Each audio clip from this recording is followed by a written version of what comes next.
Okay sir, ठीक है। Good morning एक बार फिर से सबको। अच्छा देखो, आज बेसिकली डिस्कस क्या करना है, आज मिसलेनियस क्वेश्चन सॉल्व करेंगे। अच्छा, जिन लोगों का पुराना क्लासेस मिस है by chance for any reason, आप लोगों को मैं ना शेयर कर दिया। प्लीज़ आप लोग ना वन बाय वन, ठीक है, जिनका मिस है वो प्लीज़ लिंक कर लेना। स्पेशली मैं प्रियोतमा को बोलूँगा, नील आज नहीं है, नील को बोलूँगा, ठीक है, प्रीति। ऑब्वियसली थोड़ा वन बाय वन क्लास को कर लेना, कहीं पर भी अगर सिंक छूट जाए दिक्कत हो सकता है, तो एक वन बाय वन क्लास करके फिर जैसे कि लास्ट क्लास जो था उसके साथ भी कनेक्ट कर लेना, तो फिर ऑटोमेटिकली कनेक्शन हो जाएगा सर। 2-3 दिन टाइम लगा, हो जाएगा। अच्छा, आज ना मिसलेनियस क्वेश्चन सॉल्व करेंगे। लास्ट वीक का कुछ होमवर्क था, हाउस रेंट अलाउंस का कनेक्शन के कुछ कंप्लीट क्वेश्चंस टाइप का भी था, उसको भी सॉल्व करेंगे और देखते हैं वो क्या टोटल में क्या दिक्कत है, देख लेते हैं सर। चलो मैं स्क्रीन शेयर करता हूँ और एक एक करके इनकम टैक्स सैलरी हेड का अलग अलग क्वेश्चन सॉल्व करते हैं सर। काफ़ी सारा कुछ क्वेश्चन करना है, एक एक करके करते हैं। एक सेकेंड, मैं स्क्रीन शेयर कर दिया। अच्छा है, इसमें क्या प्रॉब्लम है सर? इसमें यही वाला बोल रहे हो ना, कल वाला? हाँ हाँ, ये इसमें क्या हाँ दिक्कत है? टोटल में। अच्छा मैं देखता हूँ। 1,80,000 plus 36,000 plus 2,400 plus 1,200 plus 720 plus 2,400 plus 11,040 plus 672 plus 2591 237023। हाँ वही तो आया, हाँ 237023। हाँ। ए तो तेरा कैसे आ गया रे 267? कल हम यही बोल रहे थे क्लास के एंड স্যার में। আমার তো এখনো তাই আসছে। हाँ 1 लाख करे बाकी सबको ही, আমার তো একই আসছে। सबको ही टैली करो ना एक बार। सबका तो ऐसा नहीं आएगा। हाँ, सभी का ऐसा थोड़ी ना आ सकता है, सबका तो सिमिलर ही आएगा। मेरा मैंने भी 267 किया था, लेकिन शायद कुछ गलती कर दिया था लग रहा है, क्योंकि मैंने अभी किया आप लोगों के सामने 1,80,000 प्लस 36,000।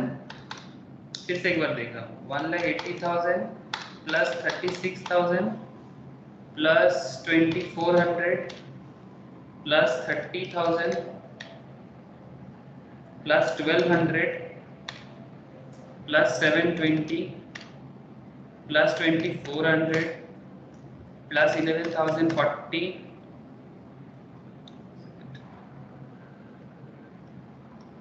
11,040 plus 672 plus 2591।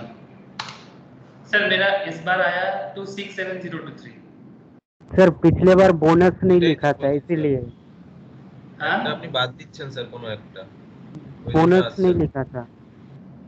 बोनस नहीं लिखा था।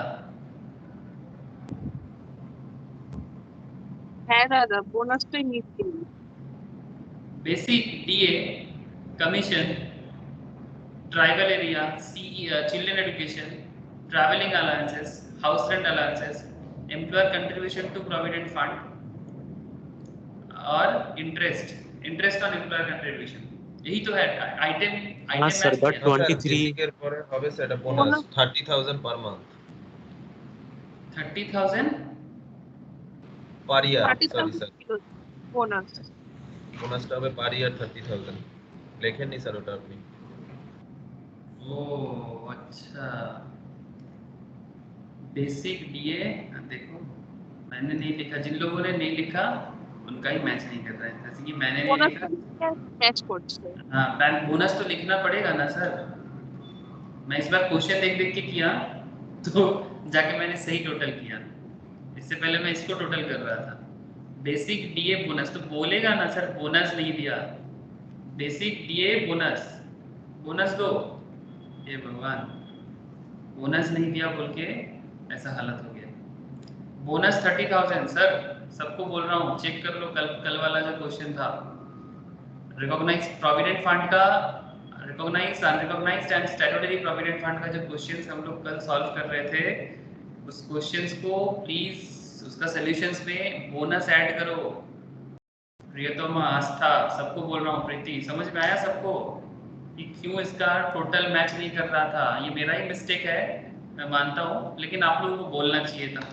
आप लोगों को बोलना चाहिए था सर बोनस आपने ऐड नहीं किया, बिकॉज क्वेश्चन में हम लोगों को पता है सर बोनस हमेशा आएगा, ठीक है। Bonus is a part of salary, ये तो आना चाहिए था ना। Bonus is a part of salary, मैंने गलती से इसको लिखना भूल गया, देखा सर, एक सिली मिस्टेक, कितना बड़ा डिफरेंस कर दिया। सब कोई बोल रहा है बस सर टोटल टैली नहीं हो रहा है। चौथा ने सही किया, इसलिए उसका टोटल मेरे आंसर के साथ टैली कर रहा है, बाकी लोग सिर्फ भूले जा रहे हैं। ओके सर, अब ठीक है, हेलो विशाल, Yes, sir. जियाउल अभी ठीक है ना पूरा? हाँ, अब तो मैच हो जाएगा, ठीक है सर, सिली मिस्टेक हो गया था, ठीक है। चलो ये सब कोई ठीक कर लिया? हाँ ना बोल दे पूरा प्लीज, ठीक कर दिया? दादा ठीक कर लो प्लीज इस क्वेश्चंस को, 30,000 कर लो, ठीक है। जिन्होंने कल का क्लास मिस किया था मैं उनके साथ नोट शेयर किया था, ठीक है। तो आप लोग नोट्स में भी ना जब कॉपी करोगे तो चेंज कर लेना प्लीज, ठीक है, नहीं तो फिर ये वाला आंसर गलत आ जाएगा, ठीक है। ये ग्रॉस सैलरी का था, ठीक है। आज भी काफ़ी सारा क्वेश्चन सॉल्व करेंगे सर, आज भी काफ़ी क्वेश्चन सॉल्व करेंगे, लेकिन आज का क्वेश्चन सॉल्व करेंगे फिर उससे पहले ना होमवर्क सॉल्व करेंगे। मैं ना इससे पहले आप लोगों को एक क्वेश्चन दिया था, जिन लोगों ने इससे पहले वाला क्लास अटेंड नहीं किया था उनके लिए मैं बोलूँगा सर आप लोग ना एक बार इस क्वेश्चन को यहाँ से स्क्रीनशॉट ले लो फिलहाल के लिए, ताकि आप लोग क्लास के साथ कनेक्टेड हो जाओ, ठीक है। एक क्वेश्चन था मोस्ट प्रोबेबली ये वाला था, क्या देख तो था, mister X an employ of P limited, this one, हाँ सही है। টোটাল 2 কোশ্চেন था या 3 কোশ্চেন था অনেকগুলো ছিল স্যার। हाँ हाँ আগে হোমওয়ার্ক অনেকগুলো ছিল স্যার, আগের উইকেরও লিভ এনক্যাশমেন্টেরও ছিল স্যার। सर इलास्ट्रेशन में था 4 सम और एक ही ऐसे रिटन था कॉपी में, ये वाला 5। रिटन में कितना था? रिटन में 2 था, हाँ वही इलास्ट्रेशन में 4 था। ठीक है, मैं जो इलास्ट्रेशंस पे था उसको तो मैं आंसर तुम लोग को शेयर किया, तुम लोग उसको एक बार हाँ। चेक करना, अगर कहीं पर तुम्हें दिक्कत हुआ तो मुझे बताना, ठीक है। सर उसमें एक चीज पूछना है सर, ट्रांसपोर्ट अलाउंस में कोई एग्जम्पशन नहीं मिलता है? नहीं ट्रांसपोर्ट अलाउंस में कोई एग्जम्पशंस नहीं है, मेरा सिर्फ यहीं पे गलती हुआ था, ठीक है। वो सिर्फ डीफ डाम लोगों के लिए ट्रैवलिंग अलाउंस में एग्जम्पशंस होता है, बाकी किसी के लिए नहीं होता। अच्छा चलो, मैं जो रिटन क्वेश्चन था उसको मैं सॉल्व कर रहा हूँ अभी, ठीक है। जो मैं इलस्ट्रेशन दिया था, ठीक है, जो मैं व्हाट्सएप में शेयर किया था उसको नहीं कर रहा हूँ, जो मैं क्लास में लिखाया था उसको मैं सॉल्व करा रहा हूँ। ये थोड़ा लेवल क्वेश्चन है, थोड़ा ऐसे सारा का सारा क्वेश्चन ही सही था, लेकिन फिर भी ये जो मैंने लिखाया था उसको मैं थोड़ा सॉल्व करा दे रहा हूँ। किसी ने किया क्या मुझे बताना, जो मैं क्लास नोट के साथ लिखाया था, किसने ट्राई किया मुझे बताना। हाँ सर हम किए हैं, लेकिन कल एक क्वेश्चन पूछे थे ना आपसे टीए के बारे में, हाँ तो वहीं पे मेरा थोड़ा प्रॉब्लम हुआ है, बाकी ठीक है। बाकी ठीक है। अच्छा क्वेश्चन उसको ठीक कर लेंगे तो ठीक हो जाएगा। अच्छा ठीक है, चलो देखते हैं। Mister X an employ of P limited gives the following information for the previous year 2021। जो लोग क्लास में স্যার नहीं এটা थे, গ্রস স্যালারি কি 3,03,180 আসছে? ग्रॉस सैलरी नहीं सर, मैच नहीं कर रहा है। 15,000 पर मंथ वाला ना, हाँ नहीं, कितना बोला? 3 लाख बोला, और किसी ने ट्राई किया? 3,03,180। 3,03,000, 3,03,000 नहीं सर, मैच तो नहीं किया। और किसी ने किया सर? चौथा ने बताया 3,03,000 समथिंग। बाकी किसी ने ट्राई मेरा किया? आया है पर गलत है, वो टीए का बोलना क्या है?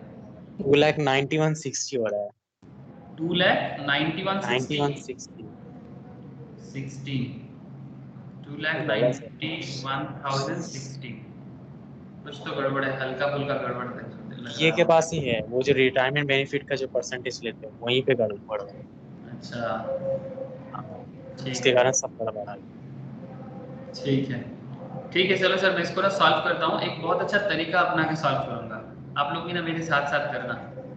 जो लोग क्लास में नहीं थे, एक बार प्लीज क्वेश्चंस को स्क्रीनशॉट ले लो, और मैं रीड कर रहा हूँ तो आप लोग भी इसके साथ साथ कनेक्टेड हो जाओगे। ठीक है सर, देखो सर, सब कोई देख रहे हो कि नहीं? Mister X an employ of T limited gives the following informations. मैं रीड कर रहा हूँ, आप लोग देख लो। फॉर प्रीवियस ईयर 2021, ठीक है, बेसिक कितना देके रखा था? 15,000 पर मंथ। ध्यान रखना सर, बेसिक कितना बोल के रखा है? 15,000 पर month till December 2020, till December 2020। And उसके बाद क्या बोला sir? There after 18,000 per month. Okay, मतलब बेसिक में दो बार चेंजेस हुआ है सर। 15,000 पर मंथ करके चल रहा था दिसंबर 2020 तक, उसके बाद चेंजेस हुआ सर, 18,000 पर मंथ करके हो गया। ध्यान रखिएगा, चेंजेस होने से ही ना क्वेश्चन का पैटर्न में थोड़ा बदलाव आ जाता है। DA 40% of basic, 25% for retirement benefit. आप लोग जानते हो कि इसको कैसे यूज करना होता है। कमीशन 1% ऑफ टर्नओवर, ध्यान रखिएगा, कॉट, हाँ, commission on turnover, not the simple commission. Turnover के बेसिस पे कमीशन दिया जा रहा है। 2020-21 का जो कमीशन टर्नओवर था वो था 12 लाख का sir. HRA received 1800 per month के बारे में बोला था टिल सितंबर 2020, एंड उसके बाद 2200 पर मंथ करके बोला। रेंट पेड बोला था 3000 पर मंथ के हिसाब से, ठीक है। और कुछ बोला था travelling allowances 1200 per month and medical allowances 100 per month. Calculate gross salary, ये था क्वेश्चन। ये कंप्लीट सम्स है, लेकिन फोकस मेनली HRA पे रखा गया है, ठीक है। बाकी बहुत सारा छोटा छोटा पॉइंट भी है तो सॉल्व करना है सर, उसके बाद ये वाला करेंगे, ठीक है। तो चलो इसको सॉल्व करते हैं, इस क्वेश्चंस को सॉल्व करते हैं। तो एक काम करना,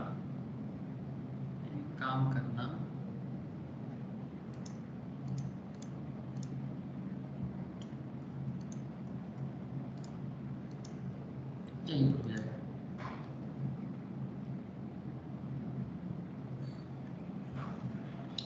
इस तरह का क्वेश्चंस को सॉल्व करने के टाइम पे क्या ध्यान रखना बोले तो,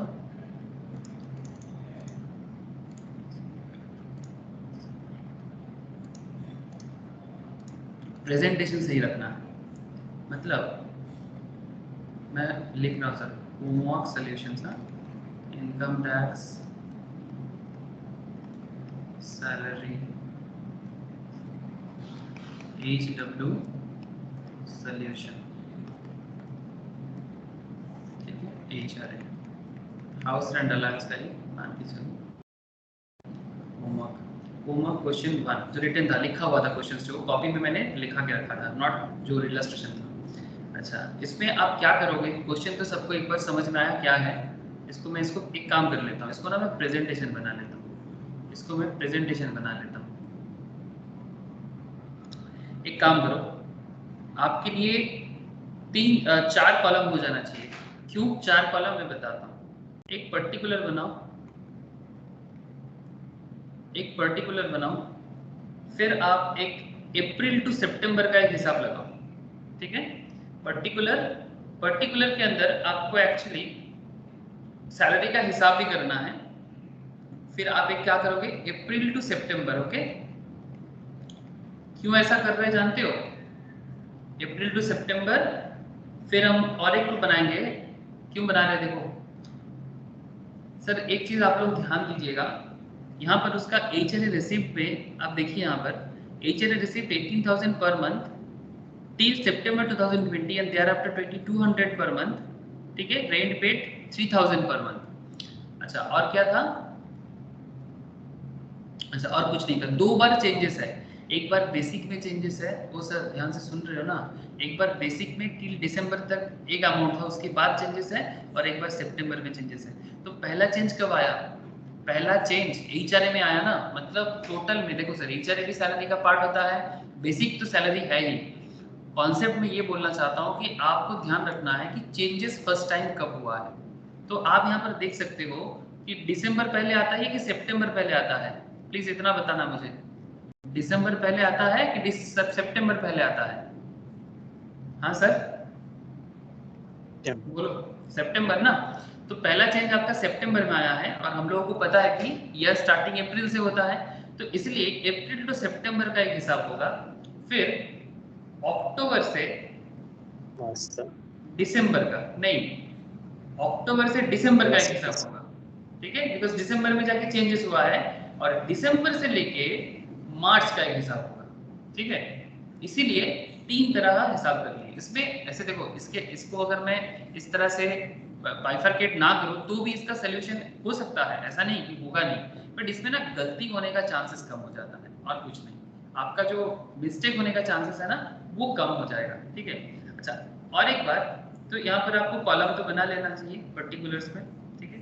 पर्टिकुलर्स अप्रैल टू सितंबर का हिसाब, अक्टूबर टू दिसंबर का हिसाब एंड दिसंबर टू मार्च का हिसाब, ठीक है। ये हो गया आपका हिसाब करने का जगह, ठीक है।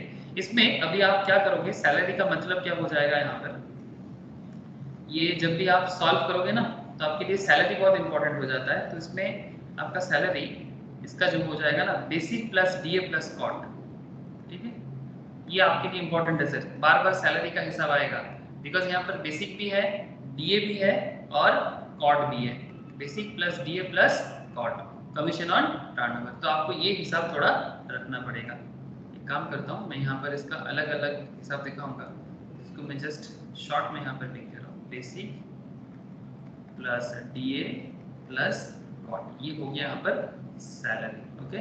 सैलरी का मतलब, ऐसे मैं आप लोगों को एक पूरा अलग अलग नोट्स दे दूंगा कि कहाँ पर आपको सैलरी का क्या मतलब हो सकता है, उसका पूरा डिटेल्स में आज शेयर करने वाला हूँ आप लोगों को, आप लोग उसको घर में जरूर गो थ्रू कीजिएगा। ऐसे मेरा बार बार प्रैक्टिस तो करा हुआ है, बट फिर भी एक जगह में मैं दे दूंगा, मुझे जियाउल का रिक्वेस्ट किया था। अच्छा ठीक है। अच्छा, पहला बात आप मुझे बताओगे सर एचआरए रिसीव्ड, ये मैं एक्चुअली पहले सॉल्व कर रहा हूँ सर, एचआरए का हिसाब कर रहा हूँ, ठीक है। ये पहले मैं क्या कर रहा हूँ क्वेश्चंस का, ग्रॉस सैलरी नहीं, ये आप वर्किंग नोट बोल लो, एचआरए का हिसाब पहले सॉल्व कर ले रहा हूँ, बिकॉज एचआरए यहाँ पर सबसे झमेला वाला है। आप मुझे बताओ कि एचआरए रिसीव कितना है।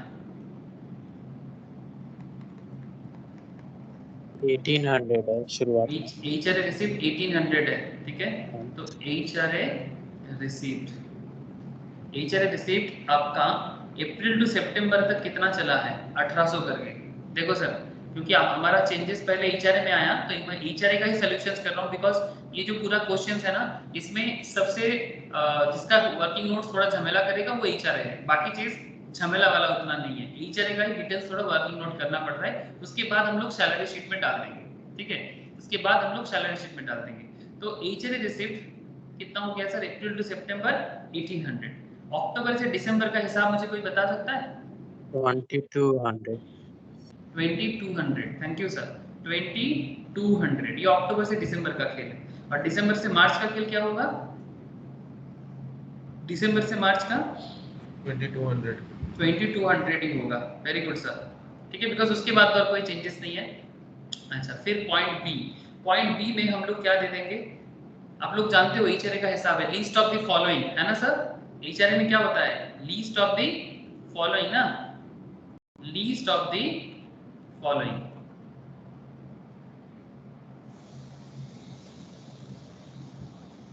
मतलब इन तीनों में से जिन्होंने एचआरए का क्लास मिस करके रखा है, मैंने क्लास शेयर कर दिया सबको, कल सारा रात मैंने सब क्लास को इकट्ठा किया, और जिसका जैसा मिस है मुझे नहीं पता किसने क्या मिस कर दिया, इसलिए मैंने सबको शेयर किया। आप लोग प्लीज एक बार गो थ्रू करना, वो एचआरए की क्लास करने से आपको पूरा कनेक्शन हो जाएगा, जिनको क्लास मिस है। Least of the following is exempt, मतलब 3 पॉइंट होगा, उनमें से जो सबसे कम होता है वही एग्जेम्प्टेड किया जाता है।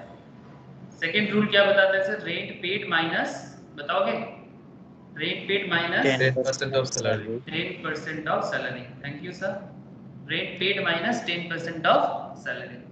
तो अप्रैल टू सितंबर का रेंट पेड कितना है, रेंट पेड तो 3000 पर मंथ करके है ना, प्रत्येकটাই 3000 হবে, हर एक का 3000 करके ही होगा, बिकॉज रेंट पेड तो 3000 ही दे रहा है, तो रेंट पेड 3000 का है, ठीक है, माइनस 10% ऑफ सैलरी पूछा, ठीक है। इसी में थोड़ा सा हम लोगों को मशक्कत करना है, 10% ऑफ सैलरी। अब ये salary basic plus DA plus cot, आप लोगों को पता है सर कि सैलरी बेसिक कितना बोला 15,000, ठीक है 15,000। अच्छा डीए कितना बोला 40%, बिकॉज और एक चीज याद रखना सर 15,000 का 40% कितना हो जाता है 6,000, उसका 25%, बिकॉज आपको रिटायरमेंट बेनिफिट लेना है। तो आप यहाँ पर ब्रैकेट में आरबी भी लिख सकते हो, ठीक है। डीए का आरबी पार्ट लेना है, मतलब रिटायरमेंट बेनिफिट पार्ट लेना है, ठीक है।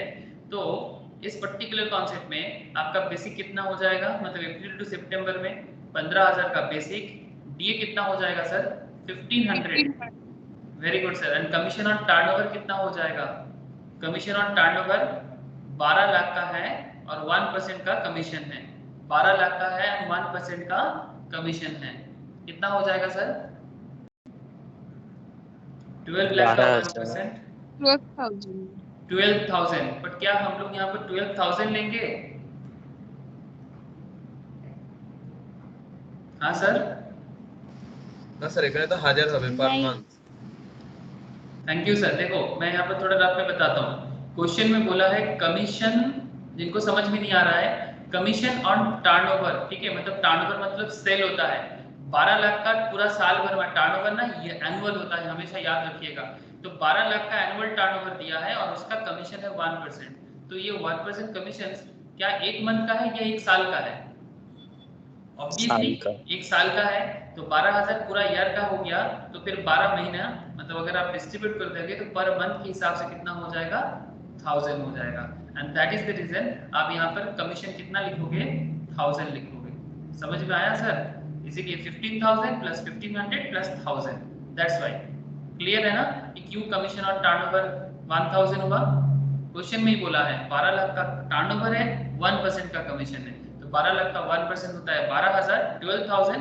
और उस 12,000 को जब हम लोग डिवाइडेड बाय 12 कर रहे हैं तो पर मंथ के बेसिस पे हमारा टर्नओवर हो जाता है 1000 का। ठीक है सर, यही कॉन्सेप्ट यहाँ पर यूज हुआ है। ओके, तो ये हो गया। तो 10% ऑफ सैलरी का हिसाब। अब सैलरी तो पता चल गया ना सर, ये तो सैलरी है। तो सैलरी कितना हो गया 15,000, 16,000, 17,500, सही ना सर? 17,500, ठीक है।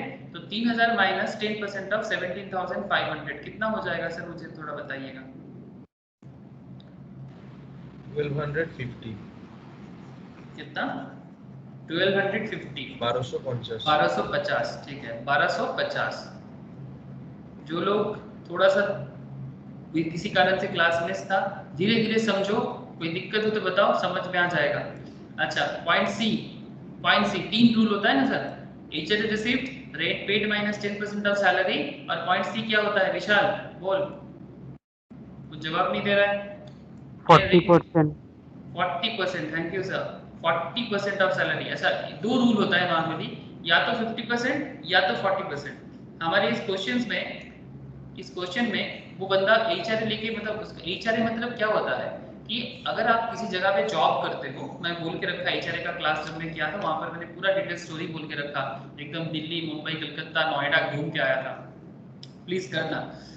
वहां पर कॉन्सेप्ट एकदम सिंपल है। मेट्रो सिटीज का भी हम लोगों ने बात किया था कि क्या क्या मेट्रो सिटीज वगैरह है, मेट्रो सिटीज का मतलब क्या है। जैसे हमारे इनकम टैक्स डिपार्टमेंट क्या बोलते हैं, 4 मेट्रो सिटीज को लेता है, जो पुराना 4 मेट्रो है। ऐसे तो करेंटली 8 मेट्रो सिटीज है, बट पुराना 4 को लिया जाता है, जो मतलब गोल्डन 4 है, ठीक है। कोलकाता, मुंबई, दिल्ली, चेन्नई, ये 4 को बड़ा इमोशनली लिया जाता है भारत के शहर के बारे में जब भी बात किया जाता है। अगर कोई बड़ा शहर में है तो उसका 50% लिया जाता है। अगर उस 4 शहर को छोड़ के, मतलब कोलकाता, मुंबई, दिल्ली, चेन्नई को छोड़ के कोई और शहर हो भारत के अंदर, उसका 40% का हिसाब माना जाता है। रूल है sir, this is a provision. तो हमारे इस क्वेश्चन में कहीं पर भी कोलकाता, मुंबई, दिल्ली, चेन्नई का मेंशन नहीं है। तो अगर नहीं है तो आप कोलकाता, मुंबई, दिल्ली, चेन्नई मन से नहीं मान सकते, ठीक है। तो आपका कॉमन सेंस क्या काम करेगा सर, 40% के हिसाब से सॉल्व करेगा। आपका कॉमन सेंस 50% नहीं मानेगा, 40% मानेगा। तो क्या हो जाएगा 40% ऑफ सैलरी, ठीक है, ठीक है। तो assumptions क्या है यहाँ पर, नो कोलकाता, मुंबई, दिल्ली, चेन्नई। कोई कोलकाता, मुंबई, दिल्ली, चेन्नई में हाउस रेंट अलाउंस नहीं मिल रहा है। कोई दूसरा शहर, नोएडा भी हो सकता है, कोई भी, दुर्गापुर, आसनसोल, सिलीगुड़ी, ठीक है, Patna, any kind of cities हो सकता है, भुवनेश्वर, जो मन है कर सकते हो, लेकिन नॉट कोलकाता, मुंबई, दिल्ली, चेन्नई। अगर वो हो जाएगा ना तो ये 40 की जगह 50 आ जाएगा, याद रखना पड़ेगा आप लोगों को। अच्छा बताना सर क्या अमाउंट आ जाएगा इसका? हिसाब हो जाएगा 40% ऑफ 70,500 है ना, और कितना होगा 7,000। 7,000। अच्छा मैं ये वाला नहीं किया, इसका भी कर लो ना। 3,000 माइनस 10% ऑफ अक्टूबर से दिसंबर में क्या सैलरी का हिसाब चेंज हो जाएगा या सेम रहेगा? एक ही था सर, बिकॉज चेंज कब हुआ है? चेंज तो दिसंबर में हुआ है, टिल दिसंबर तक 15,000 था, इसका मतलब जनवरी से चेंज हुआ है। बात point to be noted sir, till दिसंबर तक उसका बेसिक 15,000 था, दिसंबर के बाद उसका सैलरी 18,000 हुआ है। इसका मतलब हमारा ये वाला क्या है, अक्टूबर से दिसंबर चल रहा है, तो यहाँ पर भी हमारा बेसिक 15,000 था, है ना, प्लस 1500 का हमारा वो डीए का retirement benefit part and commission on turnover 1000 का। तो फिर इसमें मेरा सैलरी सेम ही रहेगा, 10% ऑफ 17,500। अमाउंट इसका भी 1250 ही होना चाहिए, ठीक है सर, ओके। अच्छा दिसंबर से मार्च का इसका हिसाब चेंज हो जाएगा बिकॉज मेरा सैलरी चेंजेस है। 3,000 माइनस 10% ऑफ कितना होगा ये हमें बताना होगा। बोलो सर कितना होगा सैलरी? कितना हो? 18,000। Very good sir. प्लस 1800 1800 হ্যাঁ ওটা 40% into 25%। Very good sir. मतलब कॉन्सेप्ट क्या काम करता है कि जितना सैलरी होगा डीए उसका 40%, तो 18,000 अगर सैलरी है 18,000 का 40% करना और उसका 25% करना। 18,000 का 40% कहाँ से आया ये? फिर से मैं एक बार शो कर दे रहा हूँ। 18,000 का 40% और उसका 25%, उसका 25% रिटायरमेंट बेनिफिट वाला पार्ट लिया जाता है सर, याद रखिएगा। सिमिलरली ये भी उसी कॉन्सेप्ट से आया सर।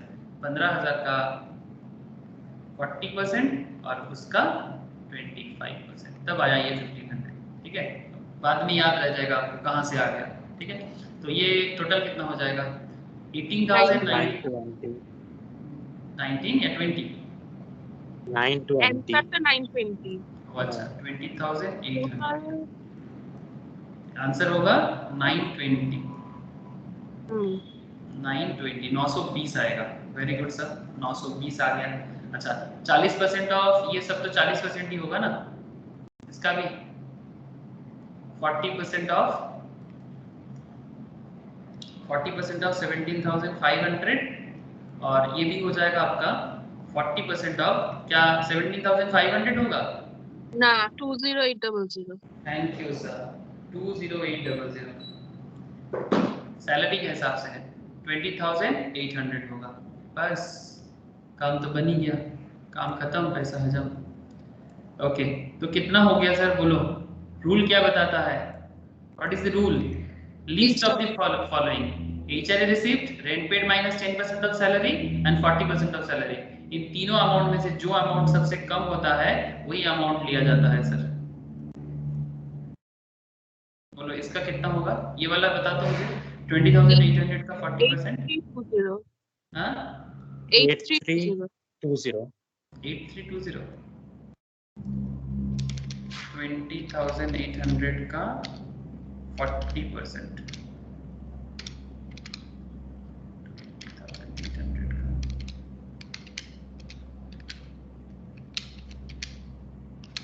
हाँ 8320 ठीक है। तो फिर हम लोग को अच्छा इसके अंदर सबसे लोअर कौन सा आया? इसके अंदर 1250। Very good.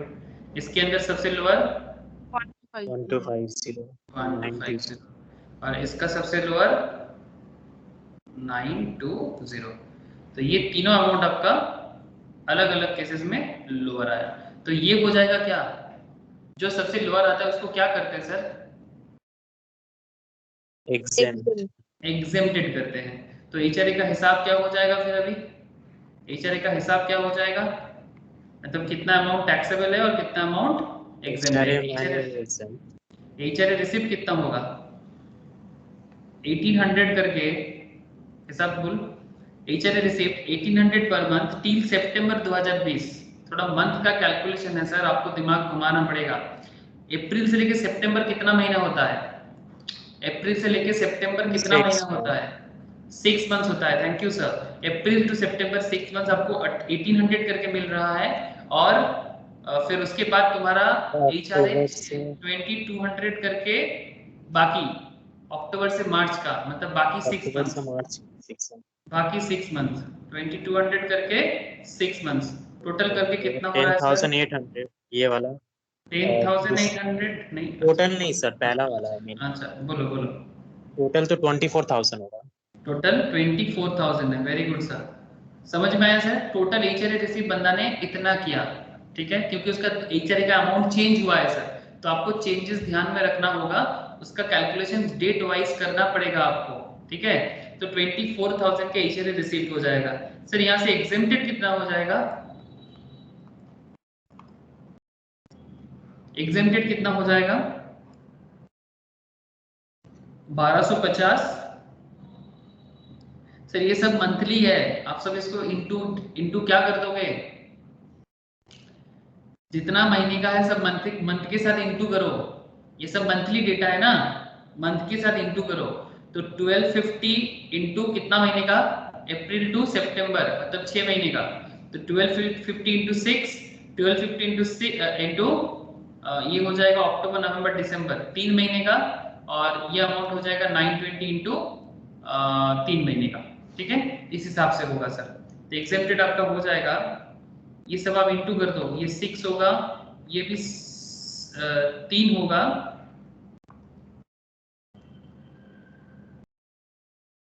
ये 3 महीना होगा, और ये भी आपका 3 महीना होगा। तो कितना हो जाएगा? 7,500। सही बोल रहा हूँ ना सर? 1250 इंटू 6 7,500 प्लस 3,750 प्लस 2760 करके देख लो मेरे से, मतलब सही किया कि नहीं किया मैंने। तो 7,500 प्लस 3,750 3750 प्लस 2760, तो आपका हो जाता है। हाँ बोलो। বলছি এক্সামটেডটা একটু বলে দাও একবার, টাওয়ারটা চলে গেছিল। कुछ नहीं, बस ये सब तो मंथली हिसाब किया हुआ है ना, तो तुम तो एनुअल कैलकुलेशन कर रहे हो। ये सब तो एनुअल, एचआरए रिसिप्ट एनुअल ही हुआ, तो फिर इसको भी एनुअली कन्वर्ट कर दो। 1250 इंटू 6, 1250 इंटू 3 एंड 920 इंटू 3, 3 महीने का, जितना महीने का है, दिसंबर जनवरी, दिसंबर से मार्च तक का, ठीक है। दिसंबर से मार्च नहीं, सॉरी, जनवरी से मार्च तक का, नॉट दिसंबर। अगर मैंने गलती से लिखा तो चेंज करो। जनवरी से मार्च होगा, दिसंबर से मार्च क्यों होगा? दिसंबर तक तो अमाउंट अलग था। January February March 3 months, October to December 3 month, and April to September 6 months, है ना सर? ये 6 मंथ्स का डेटा है, ये 3 मंथ्स का है, और ये भी 3 मंथ्स का है। दैट्स व्हाई तो आपको क्या करना है, ये सारा का सारा अमाउंट को एज पर मंथली डेटा हिसाब से आप चेंज कर लो। तो एग्जेम्प्टेड हो गया, तो ultimately this amount is exempted. तो फिर टैक्सेबल अमाउंट क्या हो जाएगा? 24,000 से इसको लेस करो, 999 आएगा क्या? देखो तो, हाँ सर 999 आएगा सर, टैक्सेबल एचआरए, ठीक है सर। बोलो, एचआरए में किसी को कोई डाउट है? अभी भी पूछ लो सर, जिसका क्लास मिस था उससे भी पूछ रहा हूँ, और जिनका क्लास किया हुआ था, कॉन्सेप्ट पता था, उन्हें भी पूछ रहा हूँ। हाँ सर, क्या एचआरए का कैलकुलेशन समझ में आया कि कैसे एचआरए सॉल्व करोगे? ये थोड़ा एचआरए का लेवल अप था, मतलब क्योंकि यहाँ पर बार बार चेंजेस हुआ है, স্যালারি में भी चेंजेस স্যার हुआ আমি है। তো এরকম ভাবে করিনি, কিন্তু স্যার আমারও তো এটাই এসেছে, তাহলে স্যার মিললো না কেন? आगे आगे बात करते हैं कि कुछ क्या गड़बड़ कहाँ हुआ है, ठीक है। अगर तुम ऐसे नहीं किए हो, दूसरा कोई मेथड यूज किए हो, डजंट मैटर। जैसे कि बार बार मैं बोलता हूँ, टैक्स का ऐसा कोई क्या होता है ना सर, कोई फॉर्मेट नहीं होता। आपका आंसर मैच ऐसे भी कर सकता है, नॉर्मल भी करोगे तो, लेकिन इसमें क्या है ना, गड़बड़ होने का चांसेस कम हो जाता है, बिकॉज हम क्या कर दिए पहले से ही ना, मंथ को अलग कर दिए। इसमें आपका हिसाब क्लियर रहेगा। हाँ, देखने में थोड़ा ऐसा लग रहा है कि बाप रे क्या क्या हुआ है, लेकिन अगर आप प्रैक्टिस में रहोगे तो आपके लिए बहुत अच्छा रहेगा, बिकॉज इसमें गड़बड़ नहीं होगा, हर एक डिफरेंस को यूज किया गया है यहाँ पर। ओके सर, तो एचआरए आ गया 9990। सबको समझ में आया यहाँ तक? फिर मैं आगे बात करूंगा सर। हाँ। ओके, मैं आगे जा रहा हूँ सर, ठीक है, किसी को डाउट नहीं है, इतना ही मान के जा रहा हूँ। अच्छा, फिर अभी सैलरी शीट कर देना चाहिए सर। सैलरी शीट में सैलरी का जो फुल फॉर्मा होता है उसमें सबसे पहले तो आएगा बेसिक। तो बेसिक का क्या हिसाब हो जाएगा सर? 15,000 करके आपको कितना महीना 15,000 करके मिला है अप टू दिसंबर, है ना सर? तो फिर कितना महीना? 9 मंथ, है ना? अप्रैल से दिसंबर काउंट करो, डेट का हिसाब बहुत ज्यादा होता है सर टैक्स में। 15,000 से अप्रैल से दिसंबर 9 मंथ्स, एंड उसके बाद आपका सैलरी कितना हो गया? 18,000 करके हो गया सर, बाकी टाइम का। तो 3 मंथ का आपको ऐसा मिला है। तो ये होगा आपका बेसिक का हिसाब। प्लीज कैलकुलेट करके बताओ कितना है? 1,89,000। ये आ जाएगा आपका 40% ऑफ बेसिक। जो बेसिक अमाउंट आएगा 1,89,000, उसका 40% ऑफ बेसिक होगा सर। इसमें आरबी पार्ट नहीं आता है सर, ध्यान रखिएगा। 1,89,000 इंटू 40%, तो अमाउंट कितना हो जाएगा? 75,600। 75,600। Very good sir. Commission on turnover salary का पार्ट बनता है, हम लोगों ने ऑलरेडी कैलकुलेट करके रखा है 12,000। 12 लाख का 1%, 12 लाख का 1%, 12,000 एनुअल हिसाब होगा हमेशा सैलरी में। अच्छा, कॉट हो गया, बेसिक डीए कॉट जरूरी था, आ गया सर। एचआरए का अमाउंट हम लोगों ने अभी कैलकुलेट किया। टैक्सेबल पार्ट जो है, HRA taxable part, exempted part नहीं सर, जो टैक्सेबल पार्ट है 9,990 जस्ट कैलकुलेट करके आए। मेडिकल अलाउंसेस पूरा टैक्सेबल होता है सर, 100 करके मिला था 12 मंथ का, 1200। और ट्रैवलिंग अलाउंसेस भी पूरा टैक्सेबल है। कितना मिला था? क्वेश्चन में बोला था 14,400। 1200 पर मंथ, मतलब 1200 इंटू 12, 1200 इंटू 12, 14,400 14,400। अच्छा 14,400 यही हो रहा है ना? तब तो शायद चौथा का सही होगा, मेरा ही आंसर गलत है। कितना है बोलता था? सब टोटल करो ना सर। 1,89,000 স্যার আমার টোটালি ভুল ছিল, sorry sir. 75,600 plus 12,000 plus 9,990 plus 302,192 plus 14,400, 302190। क्या था? तो ऐसा ही कुछ आंसर बोला था। না স্যার, আমার এসেছিল 3,03,180। ओ अच्छा একটু এদিক ওদিক হয়ে গেছে। अच्छा अच्छा, ग्रॉस सैलरी समझ में आया सर? हाँ इजी था, सिर्फ एचआरए में थोड़ा झमेला था, बाकी चीज में इजी था, बाकी तो कुछ था नहीं। जियाउल समझ में आया? रे बोल। हाँ सर मेरा सब ठीक था, वहीं पे हुआ था डीए के पास बस। डीए के पास में गड़बड़ हुआ था, उसके सैलरी शीट भी कारण ठीक है। हाँ, मतलब उसके कारण एचआरए गड़बड़ हो गया था। हाँ ठीक है, ध्यान रखना सर। ठीक है, तो ये क्वेश्चन समझ में आ गया सबको? जिसने नहीं लिख पाया लिख लो एक बार। प्रिया, आस्था, ज्योति, प्रियतमा का भी पूछ रहा हूँ, क्लियर है ना? Okay sir. विशाल क्लियर है तो? Yes sir. ठीक है सर। चलो और एक क्वेश्चन है, ये काफी और अच्छा क्वेश्चन है। ये क्वेश्चन अगर सॉल्व कर लोगे तो एचआर रिलेटेड क्वेश्चंस में तो और कोई डाउट रहेगा नहीं। ठीक है, ये बहुत अच्छा एक सवाल है। मिस्टर एक्स, ध्यान दो थोड़ा सा, क्या बोलता है मिस्टर एक्स?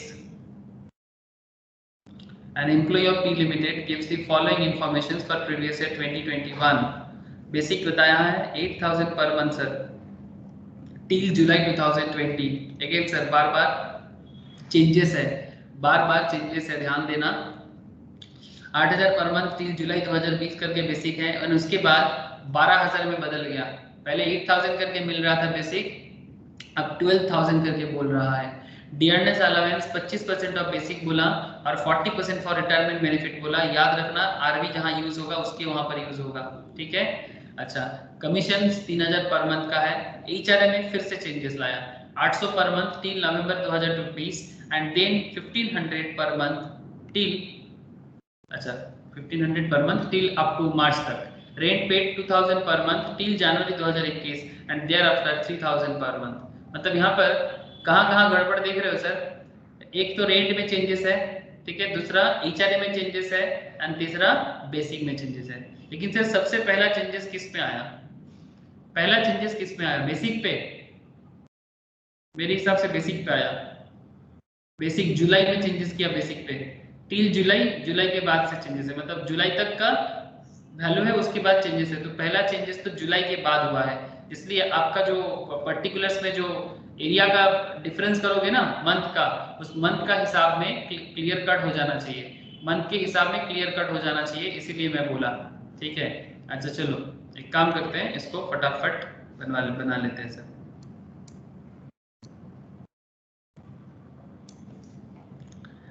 कैसे करोगे? अगेन एक पर्टिकुलर बनाओ, पर्टिकुलर बनाओ, पर्टिकुलर के नीचे खाली रख दो अभी। अच्छा ऊपर में ना, अच्छा यहाँ पर आप सिर्फ मंथ का हिसाब बताओ, मंथ का हिसाब बताओ, अप्रैल शुरू होता है ना कोई भी मंथ, अप्रैल टू कब फर्स्ट चेंजेस है? जुलाई तक का हिसाब था, आप देख सकते हो। मुझे इधर करना चाहिए था, एक सेकंड, मुझे इसका हिसाब इधर करना चाहिए था, क्वेश्चंस देख पाएंगे। एक मिनट रुको sir.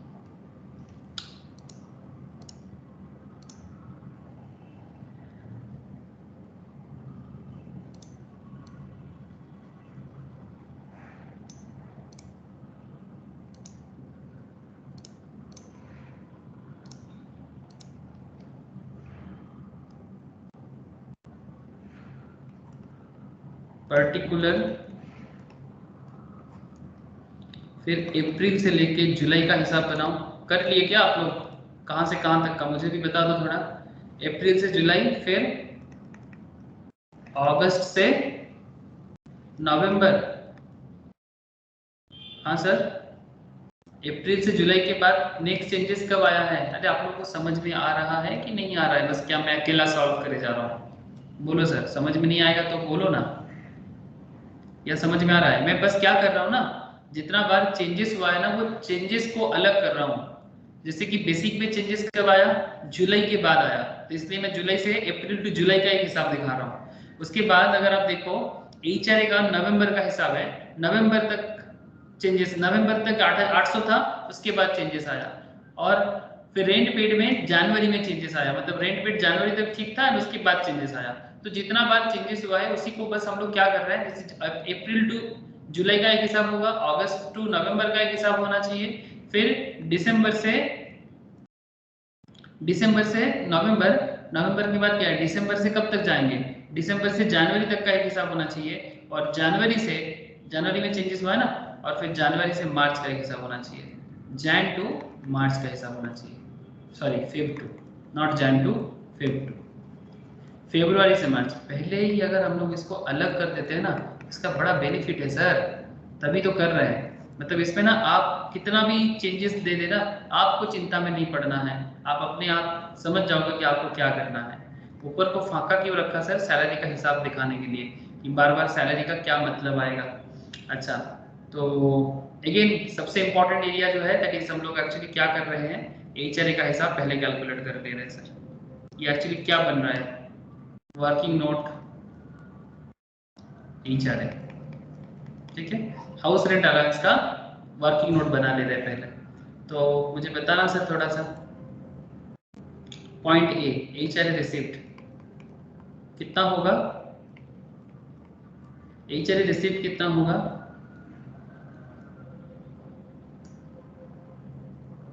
Least of the following ना, लीस्ट ऑफ द फॉलोइंग, अब तक तो आप लोगों को याद हो जाना चाहिए।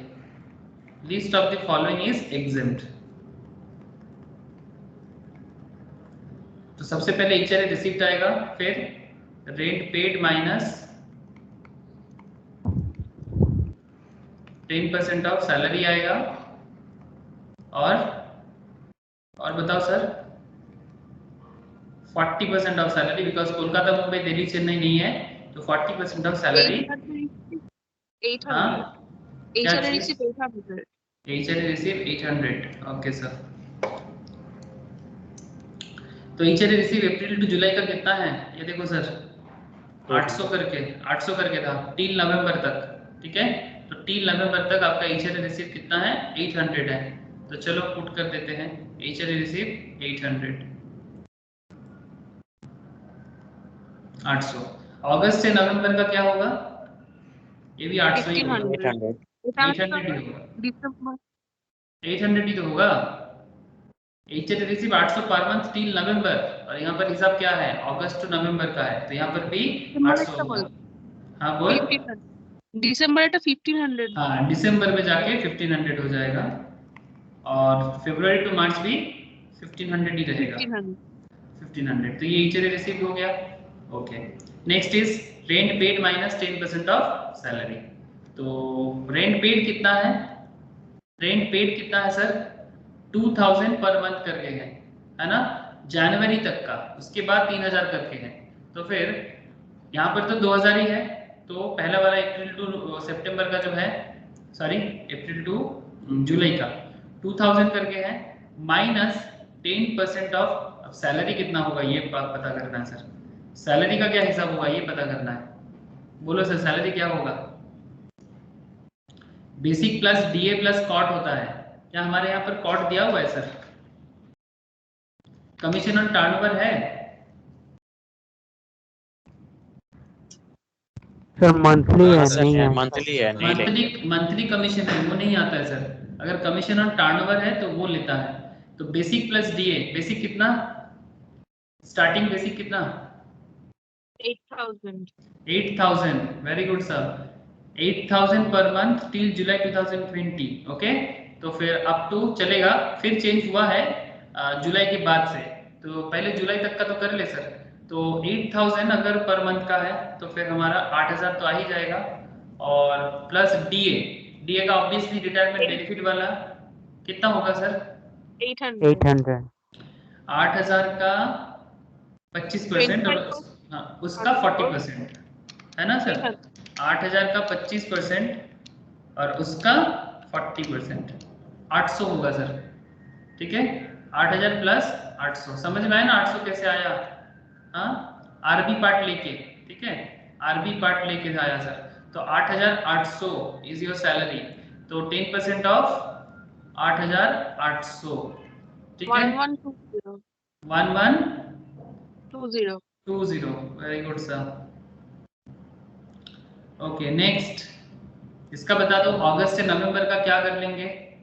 सैलरी तो अच्छा रेंट पे 2000 ही है, बिकॉज जनवरी में जाके चेंज हुआ है। 2000 माइनस Salary 10% ऑफ सैलरी कितना होगा ये बताओ सर। 12,000. सैलरी 12000 होगा, बिकॉज चेंज हो गया है। एक बार दिखा दूं फिर से मैं, जुलाई के बाद सैलरी चेंज हो गया है, और हमारा यहाँ पर हिसाब अगस्त का चल रहा है, ठीक है। तो 12000 प्लस डीए का हिसाब बताना प्लीज, कितना? 1200. 1200। ओके सर, आरबी पार्ट दिया गया है सर, बार बार बोल रहा हूँ सर। हाँ, डीए का नॉर्मल परसेंटेज लेके आरबी पार्ट लेना है। ओके, तो कितना हो जाएगा? 13200, 13200। ओके, अच्छा कितना हो जाएगा? कितना हो जाएगा बताओ ना। 1300 पूरी सर। 68. ओए 680 आएगा, 68। है ना? है सर, है सर, है सर। गलत जवाब, वेरी बैड। अच्छा मुझे कंफ्यूज कर रहे हो। और ये वाला कितना जाएगा सर? यहाँ अगेन 2000 ही है रेंट पेड। रेंट पेड अभी बाद में चेंज हुआ है सर, क्वेश्चन देख सकते हो आप लोग। रेंट पेड चेंज हुआ है जनवरी में जाके, तो अभी भी रेंट पेड हमारा 2000 ही है, minus 10% of salary, minus 10% of salary. तो 2000 minus 10% of salary, 10% of salary, इधर सैलरी कितना हो जाएगा? टेल मी सर, सैलरी कितना हो जाएगा? 12,000 plus 1200. हाँ वेरी गुड सर, 12000 प्लस 1200। सबका जवाब नहीं मिल रहा है मुझे।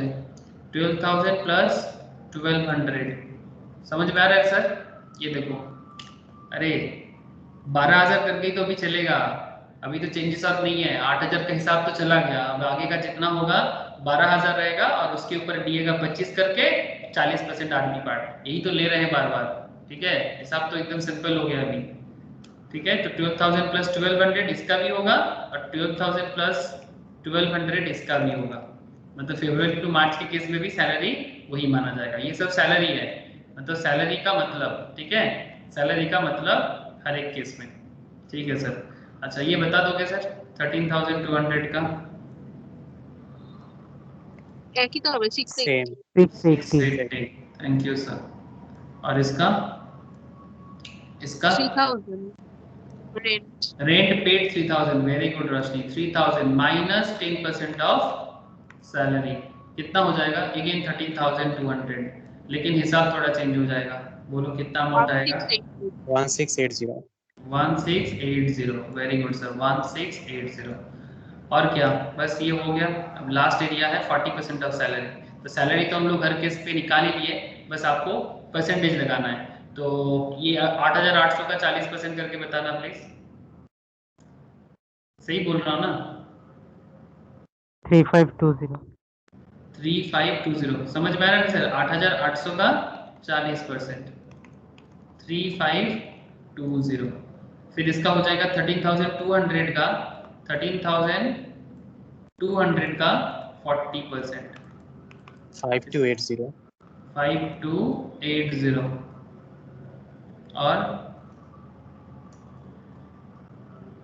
और इसका 13,200 का 40%, और इसका भी बोलेगा वही 13,200 का 40%।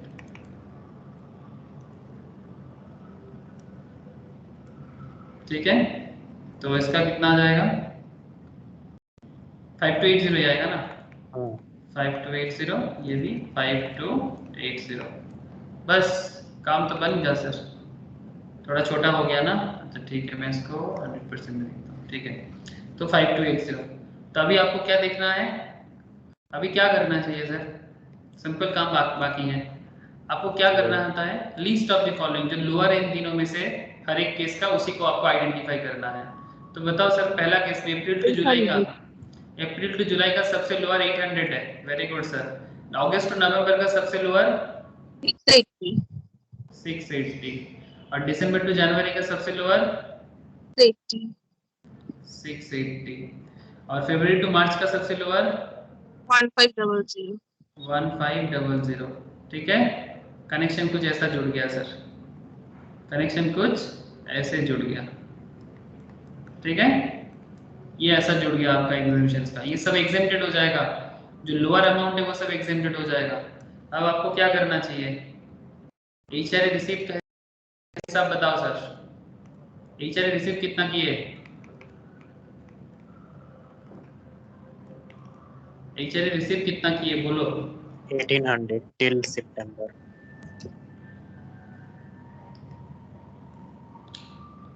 800 करके per month till November, and then 1500 per month. मैं टोटल पूछ रहा हूँ।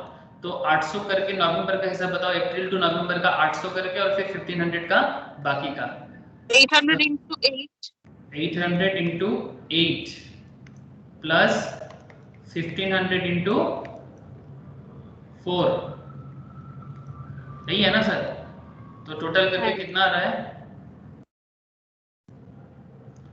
टोटल कितना आ रहा है? 12,400। हाँ हाँ 12,400। 12,400, very good sir. Sir HRA 800 है या 1800 है? 800 है till sir, November 800 800 per month. गलत लिख ये देख 800, ठीक है 800, तो 12,400। और एग्जेम्प्टेड अमाउंट कितना हो जाएगा सर? एग्जेम्प्टेड वैल्यू कितना हो जाएगा? एग्जेम्प्टेड वैल्यू को कुछ ऐसा हो जाना चाहिए सर, जैसे आपका पहला वाला 800 है, 800 इंटू 4 प्लस 680 इंटू 4। हाँ सर सही कर रहा हूँ ना? 680 इंटू 4, फिर 680 इंटू 2, और फिर अच्छा ये सब प्लस है, और फिर लास्ट वाला कितना है 1500 इंटू 2, 1500 इंटू 2 सब मंथ में था, एनुअली कन्वर्ट कर दिया सर। ये देखो सिंपल है। अप्रैल टू जुलाई कितना महीना होता है?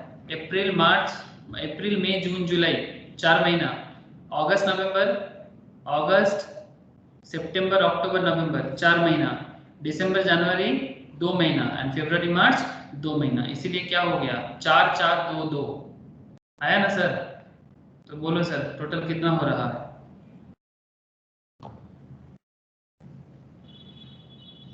आठ सौ इंटू 4, 680 इंटू 4, 680 इंटू 2, 1500 इंटू 2 कितना होगा?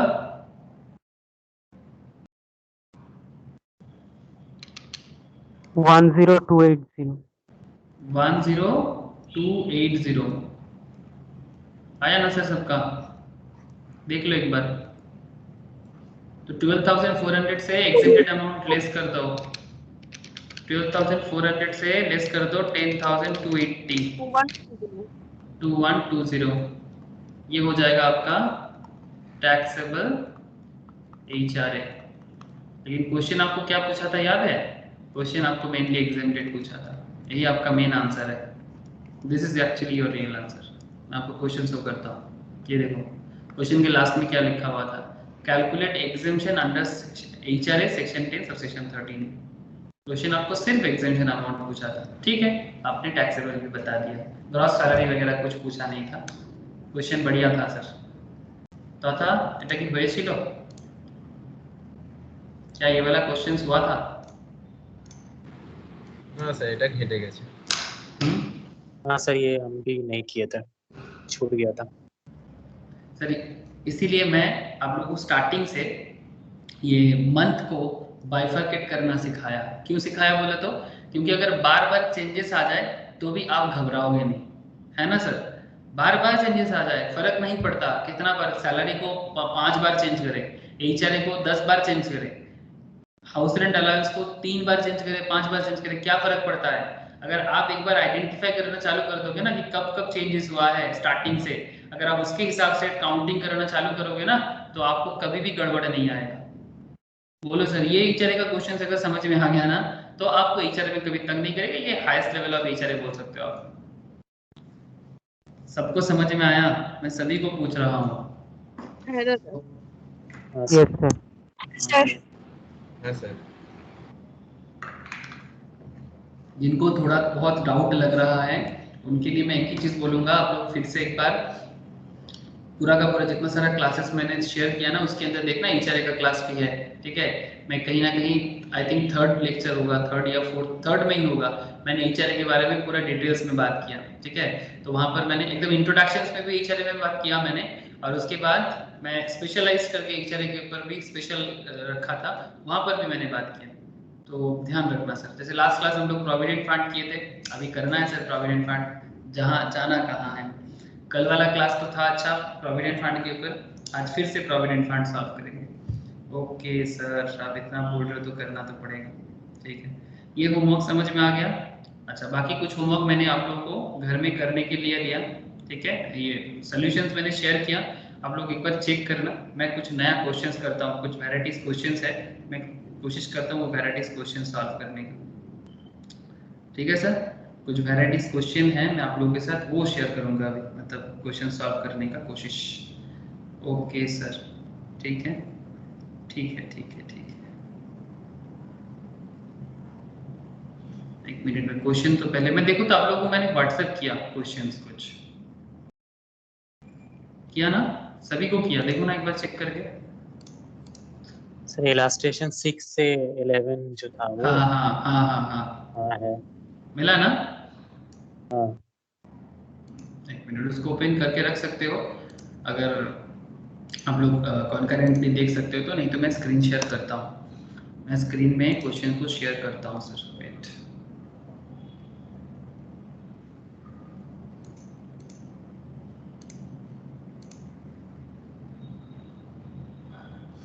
स्क्रीन शेयर करता हूँ। कुछ अभी मिसलेनियस क्वेश्चन, अभी सैलरी में सर क्वेश्चन चलता जाएगा डिफरेंट काइंड ऑफ, और कुछ ऐसा भी टॉपिक आएगा बीच बीच में जो टॉपिक शायद मैंने इंट्रोडक्शन से बोला था बट उसके बारे में मैं कोई आपको डिटेल्स नोट्स वगैरह नहीं लिखाया, बट उसका भी सॉल्यूशंस में क्वेश्चंस के साथ साथ कराते हुए जाऊंगा, ठीक है सर। तो फले चिंता का बात नहीं है, अभी बहुत सारा क्वेश्चन सॉल्व होगा, मैं फिर दूसरा चैप्टर भी स्टार्ट करूंगा और सारा दिन का सिर्फ क्वेश्चन सॉल्व होता जाएगा। ओके, इलस्ट्रेशन 6 है, आप लोग व्हाट्सएप से निकाल सकते हो, मैं वहां पर दे भी दिया आप लोगों को। Illustration 7, 8, 9, 10 and 11। चलो सर, ये क्वेश्चंस थोड़ा आज ट्राई कर लिया जाए अभी के अभी, ठीक है।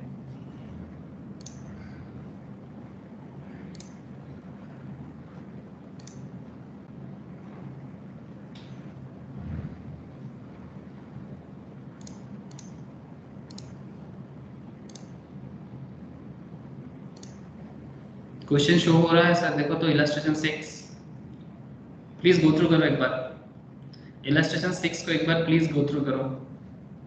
देख पा रहे हो? सभी को पूछ रहा हूँ, आस्था, प्रियतमा, आप लोगों को दिख रहा है सर इलस्ट्रेशन 6? रोशनी, प्रिया, बोलो।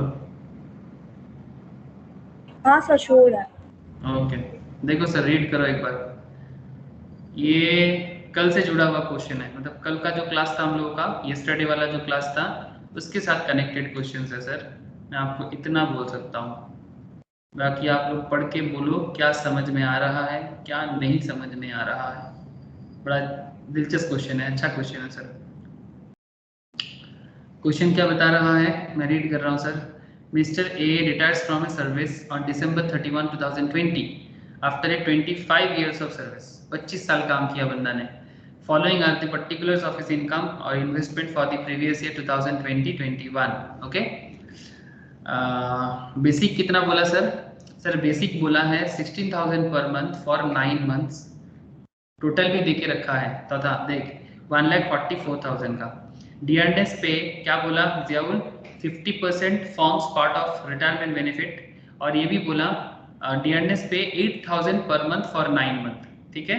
डियरनेस पे ध्यान से सुनना सर, डियरनेस पे का परसेंटेज नहीं दिया, ओके, डियरनेस पे का परसेंटेज नहीं दिया, ध्यान से सुनना। 8,000 पर मंथ फॉर 9 month बोल के रखा है, और ब्रैकेट में देख के रखा 50% for retirement benefit. lump sum payment received from the unrecognized provident fund, lump sum payment received from the unrecognized provident fund 6 lakh का है। Deposit in public provident fund account 40,000 का बोला है। आपको क्या सवाल पूछा है आप लोग ध्यान दो। Out of the amount received from the unrecognised provident fund, out of the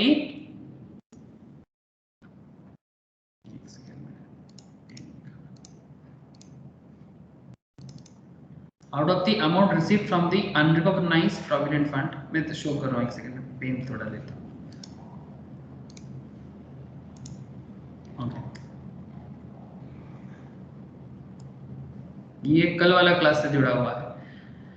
out of the amount received from the unrecognised provident fund the employer contribution was कितना बोला sir? 2,20,000 and the interest thereon कितना बोला sir? 50,000। The employee's contribution was 2,70,000 and the interest thereon 60,000.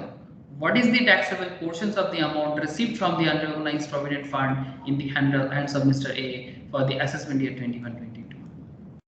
हो जाएगा sir? हाँ sir, हो जाएगा, क्या लगता है? क्या पूछा है, समझ में आया sir? What is the taxable portions of the amount received from the URPF? Taxable portion of the amount received from the URPF fund in the hands of Mr. A for the assessment year 2021। इतना ही पूछा गया है आपको। Question समझ में आया आप लोगों को? हम लोग कल वाला क्लास में हम लोगों ने डिटेल्स में provident fund, unrecognised provident fund details चर्चा किए कि नहीं किए सर? हाँ, ये देखो सर कितना सारा डिटेल्स चर्चा किए थे। नहीं, ये वाला नहीं, नॉट हियर, ये हम लोगों ने किया था यहाँ पर, ये देखो कल वाला क्लास में किया था ये। सर पीपीएफ अकाउंट क्या है? पब्लिक प्रोविडेंट फंड, पीपीएफ मतलब पब्लिक प्रोविडेंट फंड, ठीक है। पब्लिक प्रोविडेंट फंड में पैसा डालने से एग्जेम्पशन से 80C से ले सकते हो सर, ठीक है। 80C वो डिडक्शंस के चैप्टर में बेसिकली 80C में आपको 1.5 लाख तक का एक हिसाब होता है जो आप एग्जाम मतलब डिडक्ट कर सकते हो, कंप्लीट क्वेश्चंस में होता है। लेकिन हमारे यहाँ पर पीपीएफ को जस्ट बोला है, पीपीएफ के बारे में आपको कुछ करना नहीं है सर। यूआरपीएफ का जो हिसाब था कल का, ये देखो sir, unrecognised provident fund, employer contribution, no tax treatment, देख पा रहे हो sir? Interest on employer contribution, no tax treatment, employ contributions पे no extra tax treatment is already included in basic, there after employ contribution no tax treatment. हाँ, repayment out of URPF, अगर employer contribution है तो क्या होगा, interest on employer contribution है तो क्या होगा, ये देखो सर, अगर fully taxable under the head salary, लेकिन अगर एम्प्लॉइज कंट्रीब्यूशन है, इंटरेस्ट ऑन एम्प्लॉय कंट्रीब्यूशन है तो फिर एग्जेम्प्टेड, बिकॉज ये ऑलरेडी टैक्स्ड है और ये इनकम फ्रॉम अदर सोर्स में जाता है, इंटरेस्ट का जो पार्ट है सर। तो ये तो हम लोगों ने कल वाला क्लास में ऑलरेडी देख लिया था प्रोविजंस का हिसाब। आज बस हमें ये क्वेश्चन सॉल्व करना है एज पर दी क्वेश्चन जो मैंने आप लोगों को दिया, ये इलस्ट्रेशन 6 के अंदर आता है, तो फिर आप लोग लिखो sir.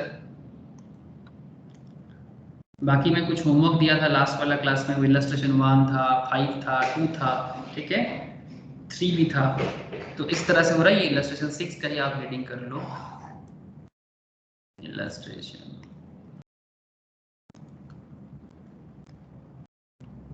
Question number 6 basically illustration answer क्या होगा इसका? ऐसे क्या लग रहा है, कुछ समझ में आ रहा है सर आप लोगों को? हेलो, कुछ समझ में आ रहा है? क्या करना चाहिए इसको? कोई तो कम से कम मुंह में तो बताओ सर कि सर हमें ये लग रहा है कि ये होना चाहिए। क्या लग रहा है? कुछ नहीं लग रहा है? चलो सर मेरे साथ साथ करो। टैक्सेबल पोर्शन लिखो, taxable portions of the amount, taxable portion of the amount received from the URPF, unrecognized provident fund in the hands of Mr. A, for the assessment year 21-22, okay, for the assessment year 21-22 computed under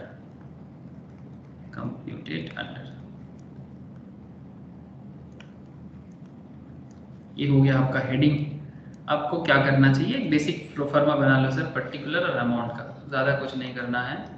एक particular बना लो और एक amount का बना लो, particular और amount, बस simple का बात बन जाएगा sir. Amount taxable under the head salary, particular में क्या लिखोगे, amount taxable under the head salary, under the head salaries. बोलो क्या करें इसको? एम्प्लॉयर कंट्रीब्यूशन जो अमाउंट है, एम्प्लॉयर ने कितना कंट्रीब्यूट किया, एम्प्लॉयर ने कितना कंट्रीब्यूट किया sir? Out of the amount received from the unrecognised provident fund, the amount of contribution was 2,20,000 and is interest thereon 50,000। मतलब जो अमाउंट रिसीव किया है यूआरपीएफ से, उसके बारे में ही पूछा आपको, what is the taxable portion of the amount received from the unrecognised provident fund. मतलब रीपेमेंट पार्ट के ऊपर मेनली बात फोकस किया गया है, रीपेमेंट पार्ट के ऊपर। फुल्ली टैक्सेबल है ना सर जो एम्प्लॉयर दे रहा है, तो ये 2,20,000 को क्या करे, ये 2,20,000 को क्या करे सर? आप लोग ही बताओ मुझे। ये 2,20,000 अनरिकॉग्नाइज्ड प्रोविडेंट फंड से जो रिसीव हो रहा है, इसको क्या करना चाहिए? टैक्सेबल में जोड़ देना चाहिए, और इसके से इंटरेस्ट है उसको भी क्या करना चाहिए? सर एम्प्लॉयर कंट्रीब्यूशन दोनों ही सब फुल्ली टैक्सेबल होगा, दोनों ही फुल्ली टैक्सेबल होगा। यही तो मैं तब से पूछ रहा हूँ आप लोगों को, यही तो मैं तब से पूछे जा रहा हूँ कि सर बताओ ना, इजीली हो जाएगा, आप लोग इतना घबरा क्यों गए? Employer contribution, employer share in the payment receipt, थोड़ा डिटेल्स में लिखा दे रहा हूँ, payment receipt from the URPF, कितना है 2,20,000 का है, 2,20,000 का, 2,20,000 का। And interest on the employers shares, employer shares मतलब एम्प्लॉयर का जो कंट्रीब्यूशन है, employer contribution, interest on the employer contribution 50,000 का है। दोनों ही टैक्सेबल में टोटल में आएगा, ठीक है। तो टोटल कर दो सर, 2,70,000।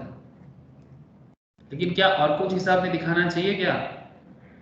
ये तो सैलरी हेड में आ जाएगा सर। और भी कुछ कहानी था सर, कहानी में और क्या था? The employees contributions 2,70,000 and the interest there on 60,000. What is the taxable portions? क्या करेंगे यहाँ से? एम्प्लॉय का जो रीपेमेंट हो रहा है, एम्प्लॉइज कंट्रीब्यूशंस 2,70,000 को क्या करे और इंटरेस्ट 60,000 को क्या करे? बताओ ना सर। अगर आप लोग लास्ट दिन का प्रोविजन मैंने फिर से एक बार आप लोगों को बताया। हाँ बोलो। एम्प्लॉइज कंट्रीब्यूशन एग्जेम्प्टेड है, ऑलरेडी टैक्स हुआ है। Very good sir. और इंटरेस्ट जो एम्प्लॉइज कंट्रीब्यूशन पे है वो tax income from other source में होगा। Very good sir, thank you. ये देखो सर, रीपेमेंट का बात कर रहे हैं, एम्प्लॉय कंट्रीब्यूशंस आपका कॉपी चेक करो, एग्जेम्प्टेड, ऑलरेडी टैक्स। बट जो इंटरेस्ट है सर, इंटरेस्ट के बारे में क्या बोलता है? Interest on employ contributions taxable under the head income from other source. तो फिर आपको शो कर देना चाहिए ना सर, आपको भी शो कर देना चाहिए।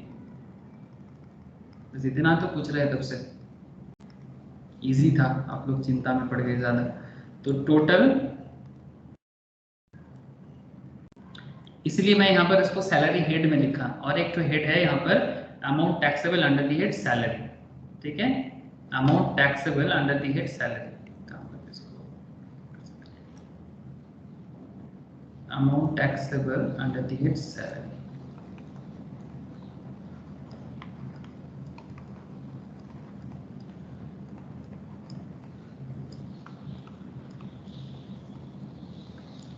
Under the head, sorry salary नहीं, income from other source, IFOS. Income from other source head में ये टैक्सेबल हो जाता है, इनकम फ्रॉम अदर सोर्स में ये टैक्सेबल हो जाता है। कितना अमाउंट करेंगे सर? कितना अमाउंट कर लेंगे? Interest, very good sir, interest on employees contribution, employees contribution, ठीक है। 60,000, 60,000, ठीक है, 60,000 बस। दोनों को टोटल करो, 2,70,000 और 60,000 को टोटल कर दो, कितना हो जाएगा sir? 3,30,000। Thank you sir, 3,30,000, thank you. ये 3,30,000 क्या हो जाएगा? टोटल अमाउंट लिख लो सर। मैं यहाँ पर जगह नहीं है, आप लोग साइड में लिख लो, ठीक है, मतलब लेफ्ट साइड में लिखना, ठीक है। मेरा जगह नहीं है बोल के मैं इधर लिख रहा हूँ। Total amount taxable, total amount taxable from the amount received from the fund, from the amount received from the fund। Okay, समझ में आ रहा है? ठीक है। ये इनकम टैक्स का क्या है ना सर, सिंपल, मैं बार बार बोल रहा हूँ, प्रोविजन बेस्ड है, ऐसा कुछ नहीं है। यहाँ पर बहुत सारा चीज देके रखा था, बट आपको इसका कुछ नहीं करना है, ठीक है। आपको कुछ पूछा नहीं है, कंप्लीट सम्स पूछता तो ये पीपीएफ का अकाउंट में अमाउंट जो डालते उसका एटीसी में क्या करते बताते, बट यहाँ पर कुछ करना नहीं। आगे बताऊंगा दूसरा क्वेश्चंस में। एज पर दिस क्वेश्चंस आपको सिर्फ रीपेमेंट के बारे में पूछा था, what is the taxable portion of the amount received from the unrecognised provident fund in the hands of mister A, इसी के बारे में आपको पूछा गया था। उसमें एम्प्लॉयर कंट्रीब्यूशंस, एम्प्लॉइज कंट्रीब्यूशंस और interest on employee contribution and interest on employ contributions को क्या ट्रीटमेंट किया जाए, जो लास्ट क्लास में चर्चा किया था, उसी का डिस्कशन अभी हो गया सर। आई होप क्लियर है। हाँ सर, क्लियर है कि नहीं? बोलो सर, अगर ये क्लियर है तो फिर नेक्स्ट क्वेश्चन करूंगा। हाँ सर।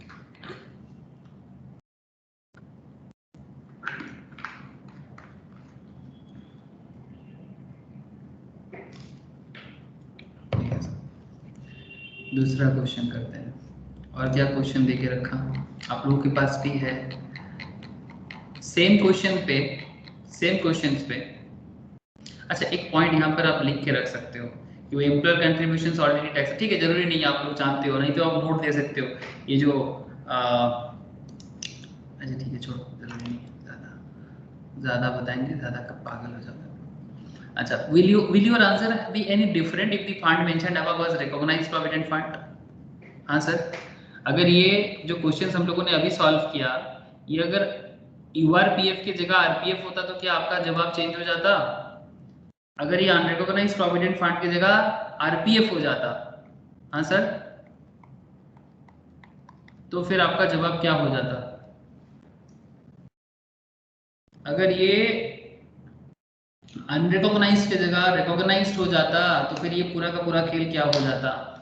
प्रोविजन देखो और बताओ। एग्जेम्प्ट हो जाता है एम्प्लॉयज कंट्रीब्यूशन और इंटरेस्ट, अगर एम्प्लॉय 5 साल बाद रिटायर हुआ होता तो। हाँ बोलो बोलो सर। एग्जेम्प्ट हो जाता है केस 1 के हिसाब से, केस 5 1 इयर्स से वर्क नहीं करता तो। वेरी गुड जब वेरी गुड वेरी हैप्पी। ये 25 साल का केस है, पूरा का पूरा 25 साल का केस है एकदम, मतलब 5 साल के ऊपर वाला जो कॉन्सेप्ट है ना, ये देखो सर, बहुत अच्छा जवाब दिया आपने। अगर आप प्रोविजंस को थोड़ा ख्याल करोगे, प्रोविजंस को थोड़ा सा देखोगे, प्रोविजंस आपको बड़ा क्लियरली बता रहा था, प्रोविजंस आपको क्लियरली बता रहा था कि अगर रिकॉग्नाइज्ड प्रोविडेंट फंड है, ठीक है, employer contribution and interest on employer contributions, अगर आप लोग देख सकते हो कल वाला क्लास का नोट्स, आप लोग देखो इधर, employer contributions and interest on employer contributions, बंदे को रोना आ रहा था बट हमेशा रोना नहीं आएगा। Repayment out of employer contribution and interest on employer contribution is fully exempt if employee retire after a continuous period of service of 5 years। और हमारे यहाँ पर तो बंदा 25 साल नौकरी करने के बाद रिटायरमेंट ले रहा है, तो फिर किस बात का चिंता सर? तो ऑटोमेटिकली इसका ये क्या हो जाएगा? एग्जेम्प्टेड हो जाएगा, है ना सर? तो since the fund is recognized one and the maturity is taking place after service of 25 साल, the entire amount received on the maturity of the RPF will be fully exempt, चाहे employer वाला हो चाहे employ वाला हो। तो आपका answer क्या हो जाएगा, आप समझ गए सर? एम्प्लॉय वाला केस तो पता ही था, एम्प्लॉय वाला केस में क्या होता है? Fully exempted as already tax and exempted as already tax, ये दोनों एग्जेम्प्टेड ही होता है, ठीक है, बिकॉज ये ऑलरेडी टैक्स हो जाता है मेन के साथ, और interest on employee contribution exempted होता है बिकॉज इसको भी ऑलरेडी टैक्स माना जाता है अगर वो अदर सोर्स में जाएगा तो। बट हमारे इस क्वेश्चंस में ये employer contribution is mainly important, तो आपका जवाब सिंपल हो जाएगा। यहाँ पर आपका अदर सोर्स दिखाने का जरूरत नहीं है, ये एग्जेम्प्टेड ही होता है।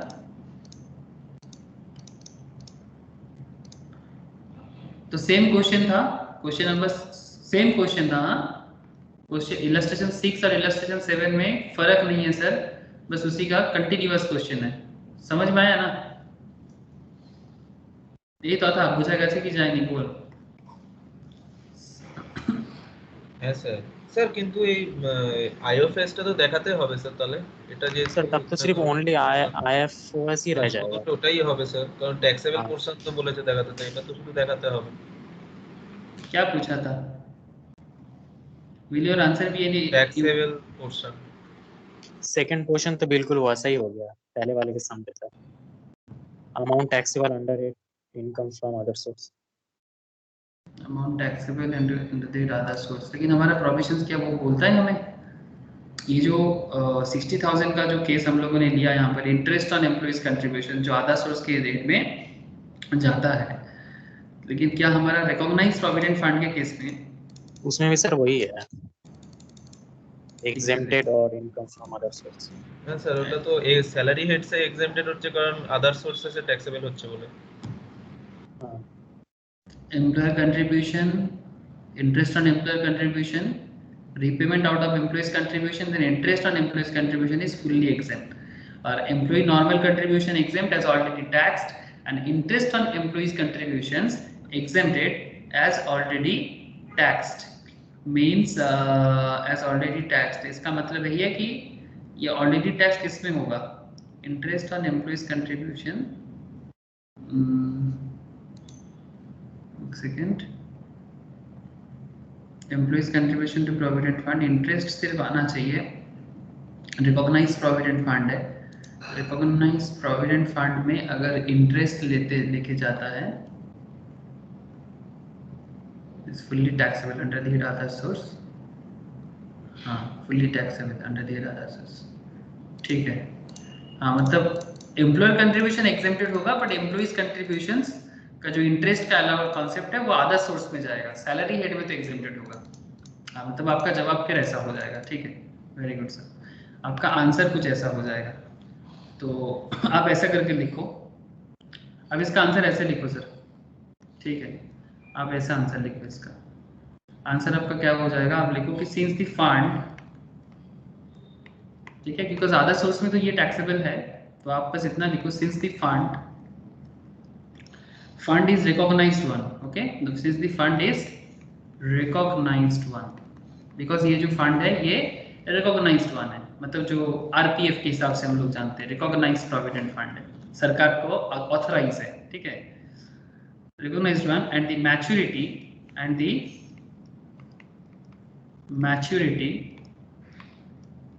is taking place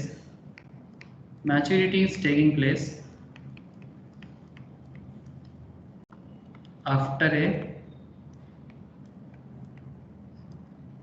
service of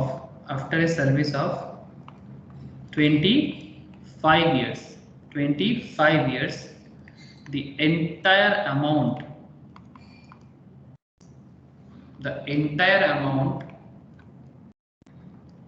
received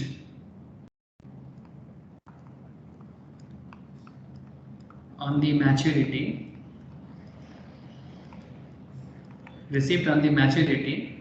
of the RPF, the entire amount received on the maturity of the RPF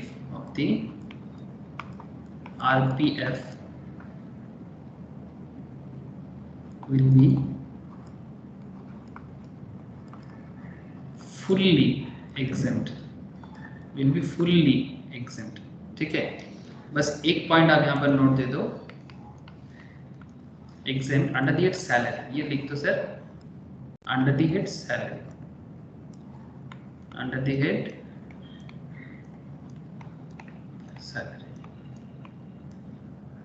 ठीक है, बस नोट दे दो कि interest on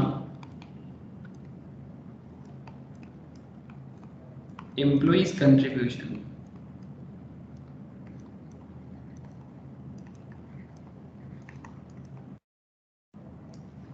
that is 60,000 is taxable income from under the head income from other source, under the head IFRS, ठीक है। बस ये जो इंटरेस्ट का जो खेल है वो तो अदर सोर्स हेड में जाएगा, ऐसे कि जैसे कि आरपीएफ बताता है, लेकिन सैलरी हेड में जो सैलरी का पार्ट है, बिकॉज ये इंटरेस्ट अपना ही जो प्रोविडेंट फंड से इंटरेस्ट कमाते हैं ना, एक्चुअली वो सैलरी नहीं होता, सिंपल बात है। मतलब मैं अपना सैलरी ले रहा हूँ, बात को समझो, ठीक है, मैं अपना ही सैलरी उठा रहा हूँ और उसी सैलरी को मैं प्रोविडेंट फंड में जमा करता हूँ और फिर मुझे वहां से इंटरेस्ट मिलता है। क्या ये सैलरी फील हो रहा है? मेरा इनकम का पार्ट मैं ही प्रोविडेंट फंड में जमा किया और मुझे वहां से इंटरेस्ट मिला, ये सैलरी तो किसी एंगल से नहीं है ना। आप क्या समझ पा रहे हो ना आप लोग, ये मैंने कल भी समझाया था, ठीक है। तो जो अमाउंट मैं इन्वेस्ट, एक तरह का इन्वेस्टमेंट हो गया, मैं कहीं पर इन्वेस्टमेंट करके रखा, मुझे इंटरेस्ट मिला, ठीक है, तो ये सैलरी तो नहीं है, तो इसीलिए सैलरी हेड में तो ये आता ही नहीं है, इसका सैलरी में कोई काम मतलब कोई कनेक्शन ही नहीं है। इसीलिए बाकी जो पोर्शन है जो सैलरी के साथ कनेक्टेड है वो अमाउंट टोटल में एग्जेम्प्टेड हो जाता है, और ये इंटरेस्ट ऑन एम्प्लॉय कंट्रीब्यूशंस जो फुल्ली टैक्सेबल है वो अदर सोर्स हेड में जाएगा। बस आपको इसी हिसाब से आंसर को लिख देना चाहिए। क्लियर हुआ सर? बोलो, किसी को कोई दूसरा डाउट है, कुछ भी प्रॉब्लम है तो बता दो अभी। क्लियर हुआ question? Illustration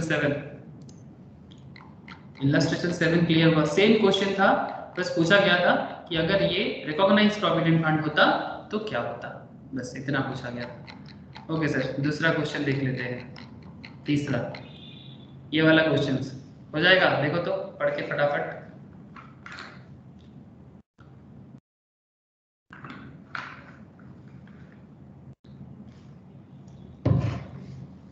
Mr. B is working in XYZ Limited and has given the details of his income for the previous year 2020-21.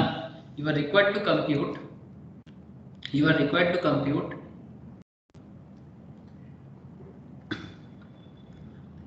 gross salary from the details given below. Basic 10,000 per month, dearness allowance 50% is for RB, that is 8,000 per month, मतलब DA का amount 8,000 है और 50% retirement benefit में जाएगा। Commission as a percentage of turnover 0.1%, turnover during the year 50 lakh, bonus बता के रखा 40,000, gratuity बता के रखा 25,000, his own contribution in the RPF 20,000, employer contribution to RPF 20% of his basic salary, interest accrued in the RPF 13% per annum 13,000, वो भी amount बोल के रखा है। हो जाएगा सर? क्या ये क्वेश्चन सॉल्व हो जाएगा? कल के जैसा ही है तो क्वेश्चन। हेलो, कल जैसा है ना क्वेश्चन?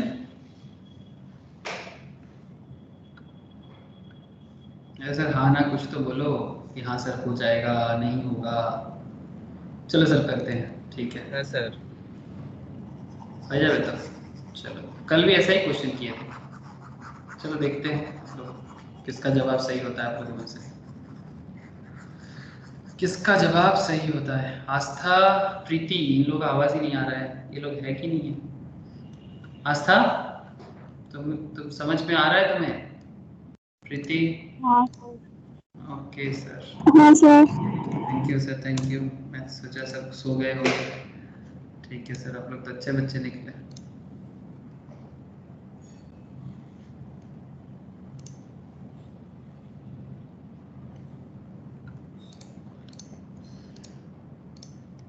ओके, करो सर फटाफट सॉल्यूशन इसका, चुपचाप कर लो solution. Solution illustration 8. Illustration 8. Computation of gross salary. Heading कर लो, computation of gross salary. Gross salary for the assessment year 21-22.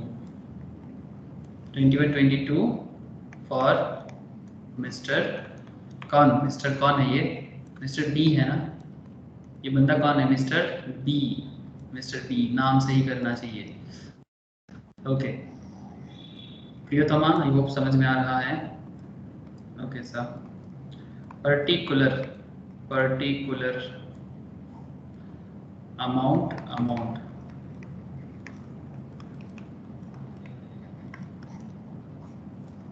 ठीक है। अच्छा, बेसिक सैलरी कितना है?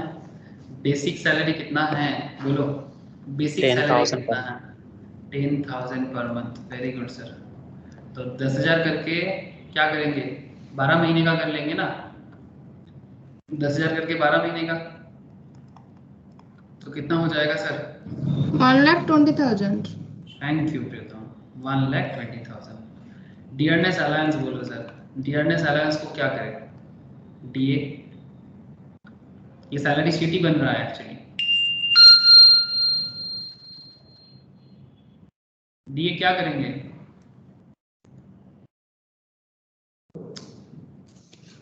So 8,000 per month, 96,000. हाँ सिंपल है ना, इतना कॉम्प्लेक्स क्यों सोचना है? म्यूट कर लो, किसी का बैकग्राउंड में बहुत नॉइज आ रहा है। 8,000 इंटू 12 कितना हो गया? 96,000। Very good sir. मैं आउटर में क्यों लिख रहा हूँ समझ में है ना? जिसका कोई कैलकुलेशंस नहीं है उसको आउटर में कर दे रहे हैं, और जिसका कुछ कैलकुलेशंस होगा उसको इनर में रख लेंगे। अच्छा, बेसिक हो गया, डीए हो गया सर। कॉट, commission on turnover, commission on turnover total 50 lakh का है, 50 लाख के ऊपर 50 लाख की है ना सर? हाँ हाँ sir, into 0.1%, 0.1%। 5,000। Commission on turnover कितना हो जाएगा? 5,000 का। Very good sir. ओके, और क्या आएगा? कमीशन हो गया, बोनस, बोनस कुछ था? 40,000। 40,000। Very good sir, bonus 40,000। Okay, gratuity को क्या करें?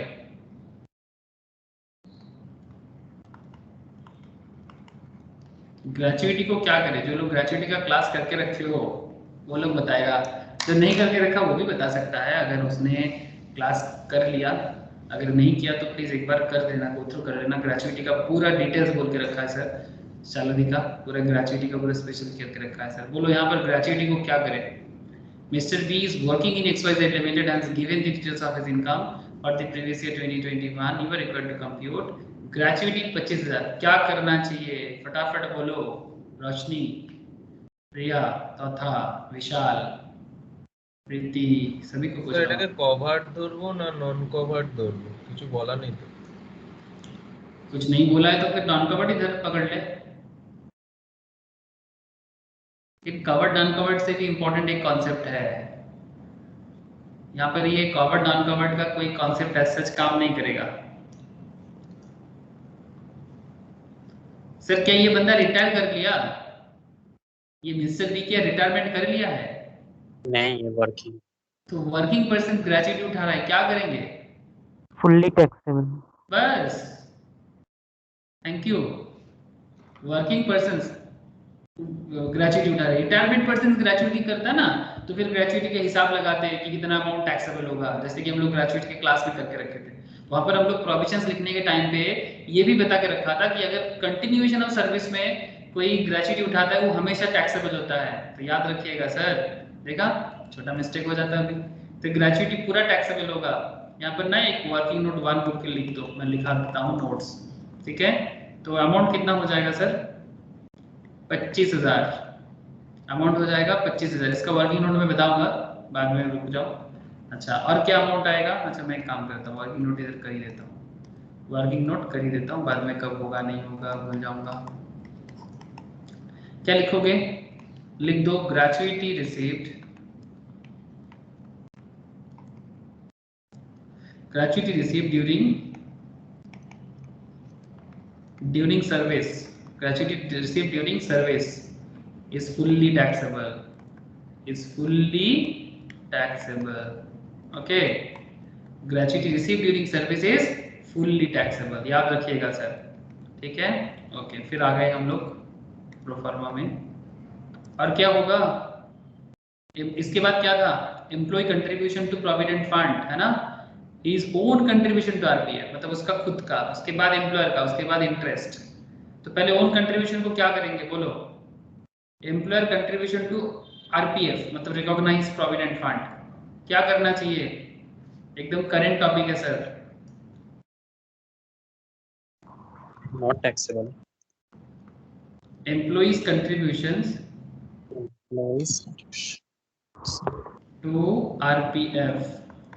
सर कुछ नहीं होगा, डैश पर तो कुछ नहीं होगा, एग्जेम्प्टेड होता है, मतलब not taxable, actually already tax in his basic salary के अंदर ही आ जाता है ना। ये जो अमाउंट है, ये जो बेसिक है, वो कंट्रीब्यूशन कहाँ से भरता है? कॉमन सेंस लगाओ ना, अगर जिसको कनेक्शन करने में दिक्कत हो रहा है। सर क्यों?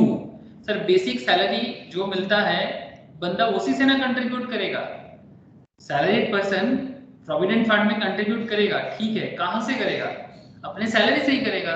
तो सैलरी तो ऑलरेडी काउंट हो रहा है टैक्सेबिलिटी के लिए, तो जो ऑलरेडी टैक्सेबिलिटी के लिए कंट्रीब्यूट कर रहा है तो उसको फिर से क्यों टैक्स करना है? इसीलिए यहाँ पर इसको कुछ नहीं करना है, ठीक है? एम्प्लॉइज कंट्रीब्यूशन टू RPF कुछ नहीं होगा, टैक्स कर दो, थैंक यू।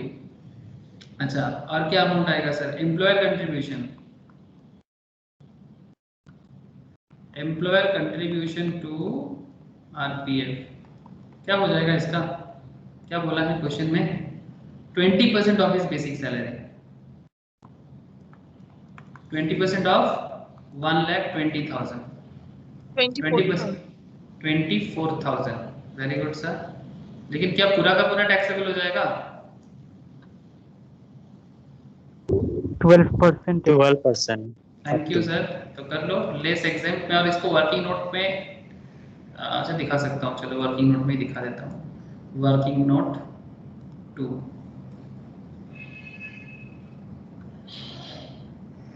एक काम करो, एम्प्लॉइज कंट्रीब्यूशंस को ना वर्किंग नोट 2 करो, मैं इसका एक नोट लिखा दूंगा, और इसको वर्किंग नोट 3 करो, ठीक है। पहले एक काम करो, वर्किंग नोट 2 लिख लो। वर्किंग नोट 2 में क्या लिखना है, लिख लो कि employees contribution to RPF, employees contribution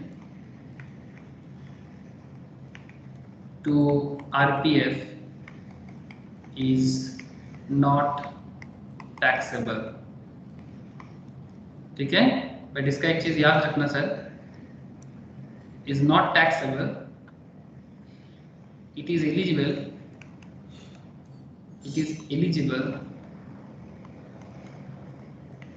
for deduction, it is eligible for deduction under section 80C, okay.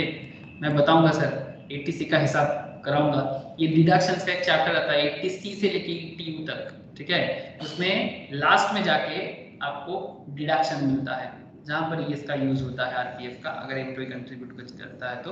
लेकिन हमें इस क्वेश्चंस पे क्रॉस सैलरी पूछा है ना, तो क्रॉस सैलरी के टाइम पे इसका यूज नहीं हो पाता है, मेनली जब हम लोग नेट सैलरी कैलकुलेट करते हैं तब बताएंगे सर, डोंट वरी, इसका भी हिसाब मैं दिखा दूंगा आप लोग। Working note 3 currently as per the question, working note 3, working note 3 में क्या आ जाएगा, employees contributions in the RPF in the recognized provident fund is, हाँ এটা এমপ্লয়ার্স হবে না? क्या होगा, ओ सॉरी एम्प्लॉयर्स होगा सर। हाँ sorry, employers, very good sir. Employers' contribution in the recognized provident funds is exempt up to 12% of salary, है ना सर। ये सब तो आप लोग मास्टर बन चुके हो। अब इसका कैलकुलेशंस क्या हो जाएगा, कैलकुलेशंस 12% ऑफ, ब्रैकेट में क्या क्या आ जाएगा sir, basic plus DA forming RB, हाँ basic plus DA forming RB plus commission on turnover, हाँ मतलब कॉट, commission on turnover, that means कॉट सर, हाँ इसको हम लोग प्यार से कॉट भी बोलते हैं, कमीशन ऑन टर्नओवर। ये दोनों को ऐड करो और उसका 12% निकालो, तो फिर ऐसा हो जाएगा 12% ऑफ बेसिक कितना, 1,20,000 प्लस डीए का रिटायरमेंट बेनिफिट पार्ट कितना हो जाएगा, 96,000 का 50% प्लस कमीशन ऑन टर्नओवर हो जाएगा 5,000 का, ये हम लोग ऑलरेडी देख चुके हैं। तो कितना हो रहा है मुझे बताओगे क्या, कितना हो जाएगा सर, 12% ऑफ कितना हो जाएगा, 1,20,000 और 5 1,25,000 और 96,000 का 50% 48 है ना सर, 1,20,000 और 96,000 का 50% कितना हो जाएगा, 48,000 प्लस 5,000 और प्लस 1,20,000, तो आपका आ जाएगा 1,73,000।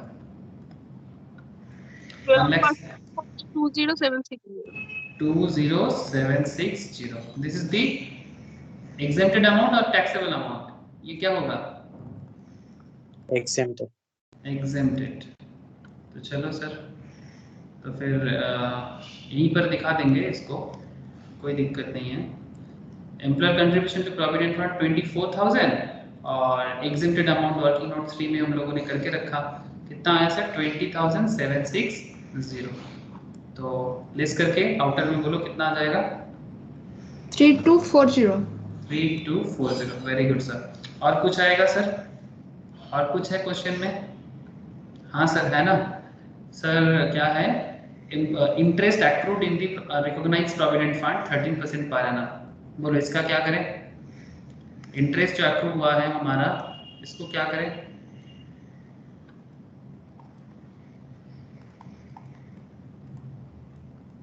Particular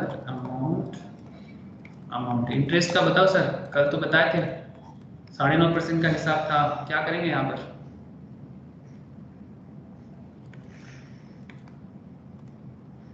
interest accrued in the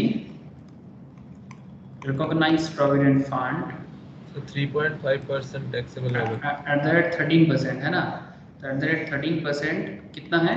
13,000 का है। इससे आपको exempted कितना हो जाएगा? exempted हो जाएगा अप टू 9.5%। हाँ कितना बोला रे? 9,500। 9,500। अच्छा हिसाब कैसे आ गया सर? 13,000 का 13,000 इंटू 13 से 9.5 लेस कर देते हैं, कितना डिफरेंस है? 3.5। तो 3.5 डिवाइडेड बाई 13, यही ना? तो 13,000 देख लेते हैं एक बार, 13,000 इंटू 3.5 डिवाइडेड बाई 13, 3,500 है ना सर? 3,500। दिस अमाउंट एक्चुअली इधर चला जाएगा। 9.5 हाँ ये हो जाएगा, अगर आप डायरेक्ट करोगे तो 13,000 से 3,500 लेस हो जाएगा, तो 13,000 से 3,500 चला जाएगा, तो आपका इधर में आ जाएगा 9,500। ठीक है, तो आपका इधर आ जाएगा 3,500। सही है ना सर? 13,000 से अगर मैं 3,500 को लेस कर दूं, 9,500 आपका एग्जेम्प्ट होगा, तो फिर टैक्सेबल अमाउंट 3,500 आ जाएगा। और कुछ करना है क्या? कुछ बाकी रहा? नहीं सर, सब हो गया। बोलो सर, टोटल बताओ कितना है सर? 2,92,740। 2,92,740। वेरी गुड सर, एकदम सही आया टोटल। सबका आया? बताना सर। है ना? अच्छा, ये क्वेश्चन भी अच्छा था। इस क्वेश्चन में मुझे सबसे क्या अच्छा चीज लगा जानते हो? इस क्वेश्चन में मुझे सबसे अच्छा चीज लगा ग्रेचुइटी। मतलब ग्रेचुइटी सुनने से ही लोगों को लग जाता है रिटायरमेंट बेनिफिट, हाँ, और वो कंफ्यूज होके उसको क्या करेगा समझ में नहीं आएगा। मैं नोट लिखा दिया इसलिए, ठीक है? इजी क्वेश्चन है, बट इस तरह का इजी क्वेश्चन है ना, कभी कभी दिमाग में नहीं जाता कि भाई ग्रेचुइटी देख रखा है, वो तो सोचने लगेगा कि ग्रेचुइटी का हिसाब लगाए। हाँ, जैसे ग्रेचुइटी का क्लास करो, लोग जिनका बेस है, जो लोग करके रखे उनको पता है, ग्रेचुइटी का हिसाब लगाना चालू कर देगा, कवर्ड है, नॉन कवर्ड है, पागल हो जाएगा। लेकिन देखना पड़ेगा ना क्वेश्चन पढ़ के कि कंटिन्यूटी में है कि मतलब नॉन कंटिन्यूटी पे, रिटायरमेंट के टाइम पे ले रहा है कि नहीं। अच्छा था, बाकी तो ठीक ठाक क्वेश्चन था, लास्ट क्लास के जैसा ही क्वेश्चन था। ओके, ये क्वेश्चन है सर मिस्टर दत्ता, फटाफट देख लो। रिसीव वॉलंटरी रिटायरमेंट कंपेंसेशन, ठीक है? ये इसको हम लोग रिट्रेंचमेंट कंपेंसेशन भी बोलते हैं। ये रिट्रेंचमेंट कंपेंसेशन का एक कॉन्सेप्ट आता है, ठीक है? तो ऐसा केसेस में क्या होता है, mister Datta receive voluntary retirement compensation 7 lakh after 30 years 4 months of service. 30 साल 4 महीना काम किया है। फ्रैक्शन इग्नोर है सर, 30 years 4 month में फ्रैक्शन को इग्नोर किया जाता है यहाँ पर भी, ठीक है? रिट्रेंचमेंट कंपेंसेशन का। He still has 6 years of service left, अभी भी 6 साल का सर्विस बाकी है, लेकिन वो क्या किया ना, वॉलंटरी रिटायरमेंट ले लिया। At the time of voluntary retirement, he was drawing basic salary 20,000 per month का, DNS allowance which forms part of pay 5,000 per month. Compute his taxable voluntary retirement compensation assuming that it does not claim any relief under section 89. 89 में एक relief होता है, I will discuss later 89 का concept, जैसे मैं basic के time में बताया था, लेकिन फिलहाल इसका कोई रिलीफ नहीं है, तो मैं रिलीफ में अभी नहीं जाता हूँ, ठीक है? वो रिलीफ मिलने से वो एक अलग कैलकुलेशन होता है, बट वो लिया नहीं तो इसका हिसाब करके क्या फायदा। फिलहाल आपको बस इतना बताना है मुझे, रिट्रेंचमेंट कंपेंसेशन का रूल्स के हिसाब से इसका कैलकुलेशंस क्या होगा, बस इतना आपको मेनली दिमाग में रखना है। ये आपका वॉलंटरी रिटायरमेंट का जो कॉन्सेप्ट है, ये सेक्शन 10 सबसेक्शन 10C के अंदर आता है, ठीक है? ये जो वॉलंटरी रिटायरमेंट का स्कीम है ना सर, ये आप लोगों को मैंने स्टार्टिंग क्लास में, आप लोग जो सैलरी का पहला गो थ्रू करते हो ना, उसी में मैंने आपको गो थ्रू कराने के टाइम में बोला था, ठीक है? तो ये आप इलस्ट्रेशन 9 है, voluntary retirement receipts, section 10 subsection 10C, ठीक है? इसके अंदर कहा गया है। इसका हिसाब बस रूल के हिसाब से है, आपको मैं एक बार इसको रूल लिखा देता हूँ, आप ऐसे ही समझ जाओगे क्या करना होगा। फटाफट इसको सॉल्व कर लो। इसको सॉल्यूशन ऐसा कर लो, voluntary retirement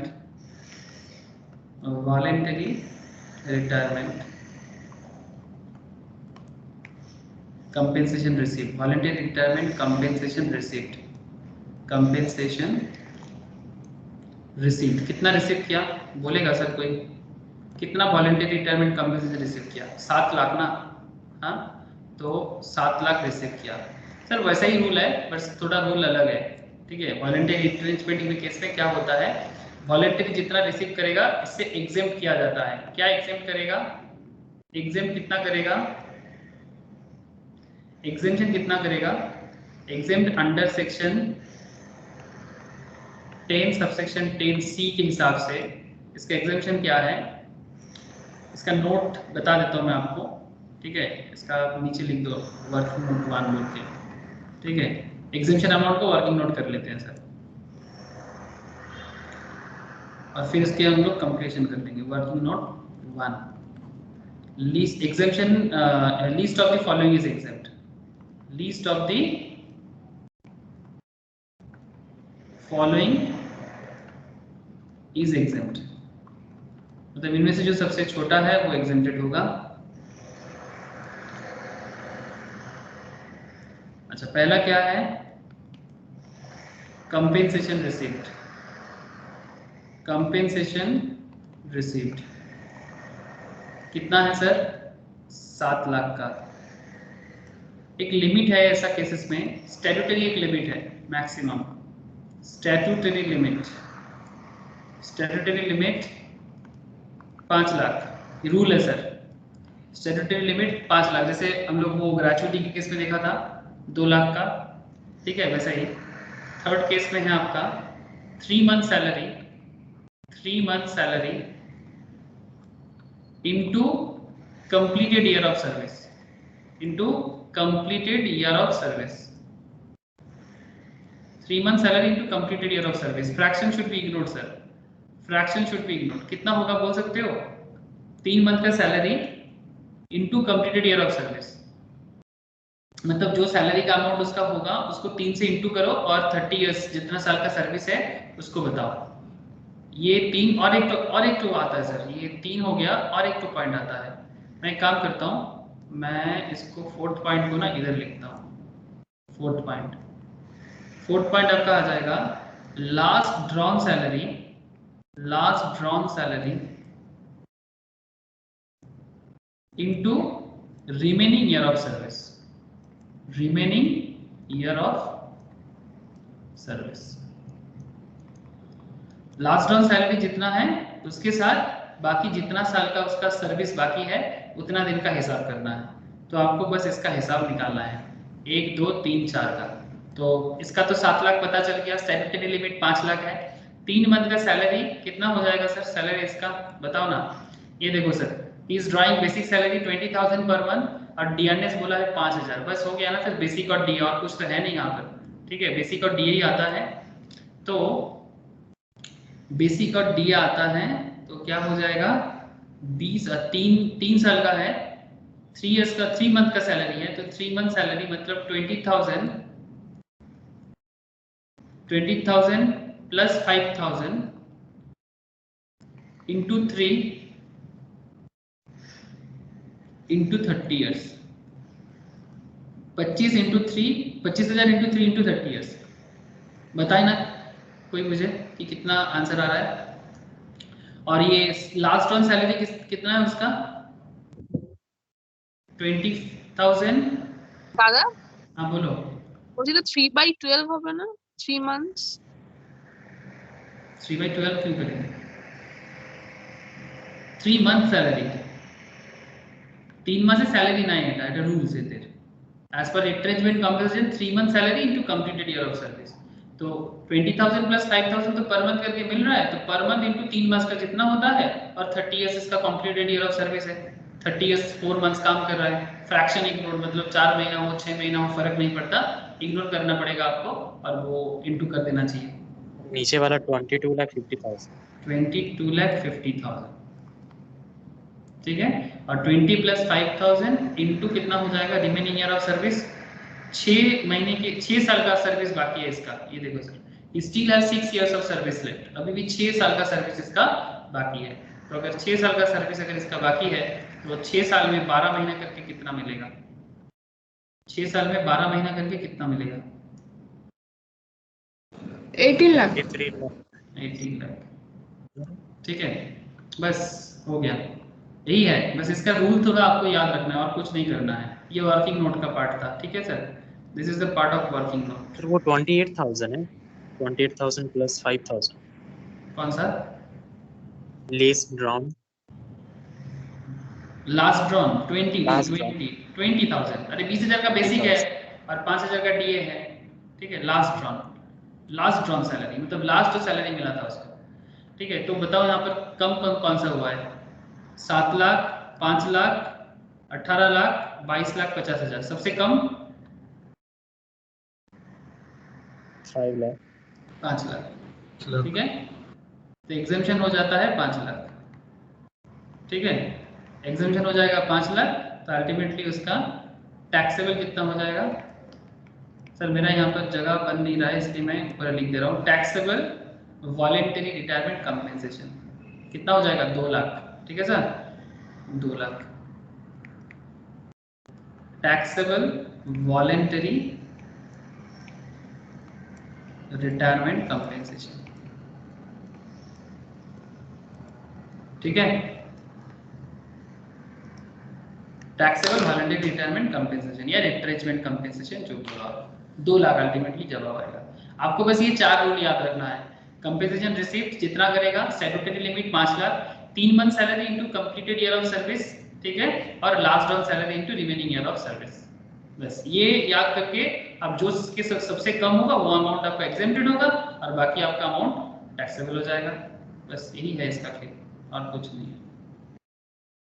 5 lakh, okay sorry, ये हो जाएगा आपका 2 लाख, ठीक है, टैक्सेबल वॉलेंटरी रिटायरमेंट कंपेंसेशन, ठीक है। समझ में आया कि नहीं आया, बोलो। इजी था, बस इसका रूल्स आप लोगों को मैंने डिटेल्स में नहीं बोला था, जस्ट मैंने आपको टच करके निकल गया था जो मैंने अभी बता दिया, ठीक है। अच्छा, ये क्वेश्चन नंबर 10 और 11 घर पे थोड़ा ट्राई करना तो, ठीक है। ये लीव ट्रैवल कंपेंसेशन के ऊपर है, ठीक है। कोशिश करना, अगर हुए तो ठीक है, नहीं तो मैं नेक्स्ट क्लास में बताऊंगा। और भी बहुत सारा क्वेश्चंस मैं आपको घर पे ट्राई करने के लिए दे रहा हूँ। अभी बस सैलरी में प्रैक्टिस ही प्रैक्टिस करना है और कुछ काम बाकी नहीं है, ठीक है। जितना अलग अलग क्वेश्चंस करेंगे, कभी कभी बहुत सब चीज कॉमन दिखेगा, कभी कभी कुछ पॉइंट आपको अननोन दिख सकता है, उस पॉइंट में डिस्कशंस कर लेंगे, ठीक है। समझ में आया ना सर, क्या करना है, ये दोनों क्वेश्चन थोड़ा ट्राई करना, ठीक है। और कुछ होमवर्क जो पुराना था उसका भी मैंने सॉल्यूशंस आपको दे के रखा है, आप लोग एक बार उसको खुद से चेक कर लेना। अगर कुछ डाउट रहे तो मुझे बताना। जिनका पुराना क्लासेस मिस है वो एक बार पुराना क्लास गो थ्रू करे और फिर होमवर्क करने का कोशिश करें, ठीक है। जिनका पुराना क्लासेस मिस है सैलरी का, पहले पुराना क्लासेस एक बार गो थ्रू करे, फिर होमवर्क करने का कोशिश करें। और फिर मैं और भी ढेर सारा क्वेश्चंस आप लोगों को प्रोवाइड करता हूँ सैलरी का, आप लोग एक एक करके ट्राई करते जाना। अब क्वेश्चंस प्रैक्टिस होगा तो फिर डाउट भी बीच बीच में कुछ भी आएगा तो क्लियर होता जाएगा, फिर एमसीक्यू भी सॉल्व हो जाएगा, नॉर्मल क्वेश्चंस भी सॉल्व हो जाएगा, ठीक है सर। क्लियर है बात, समझ में आया? হ্যাঁ দাদা, ओके सर, ठीक है सर, बाय, फिर टाटा। রাখছি দাদা। ओके टाटा, bye sir. Bye sir. Bye sir, bye. एक तो वर्किंग नोट नंबर 3 টা দেখাবেন। Working note number 3, wait, working note 3 किसे रे, वर्किंग नोट 3 এটা लास्ट क्वेश्चन है এটা বল। यस हाँ,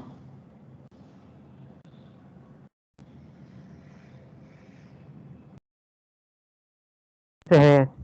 ठीक है सर, ओके सर, ठीक है রাখছি দাদা। ओके टाटा। স্যার আচ্ছা। বলছি একটা জিনিস জিজ্ঞেস করার ছিল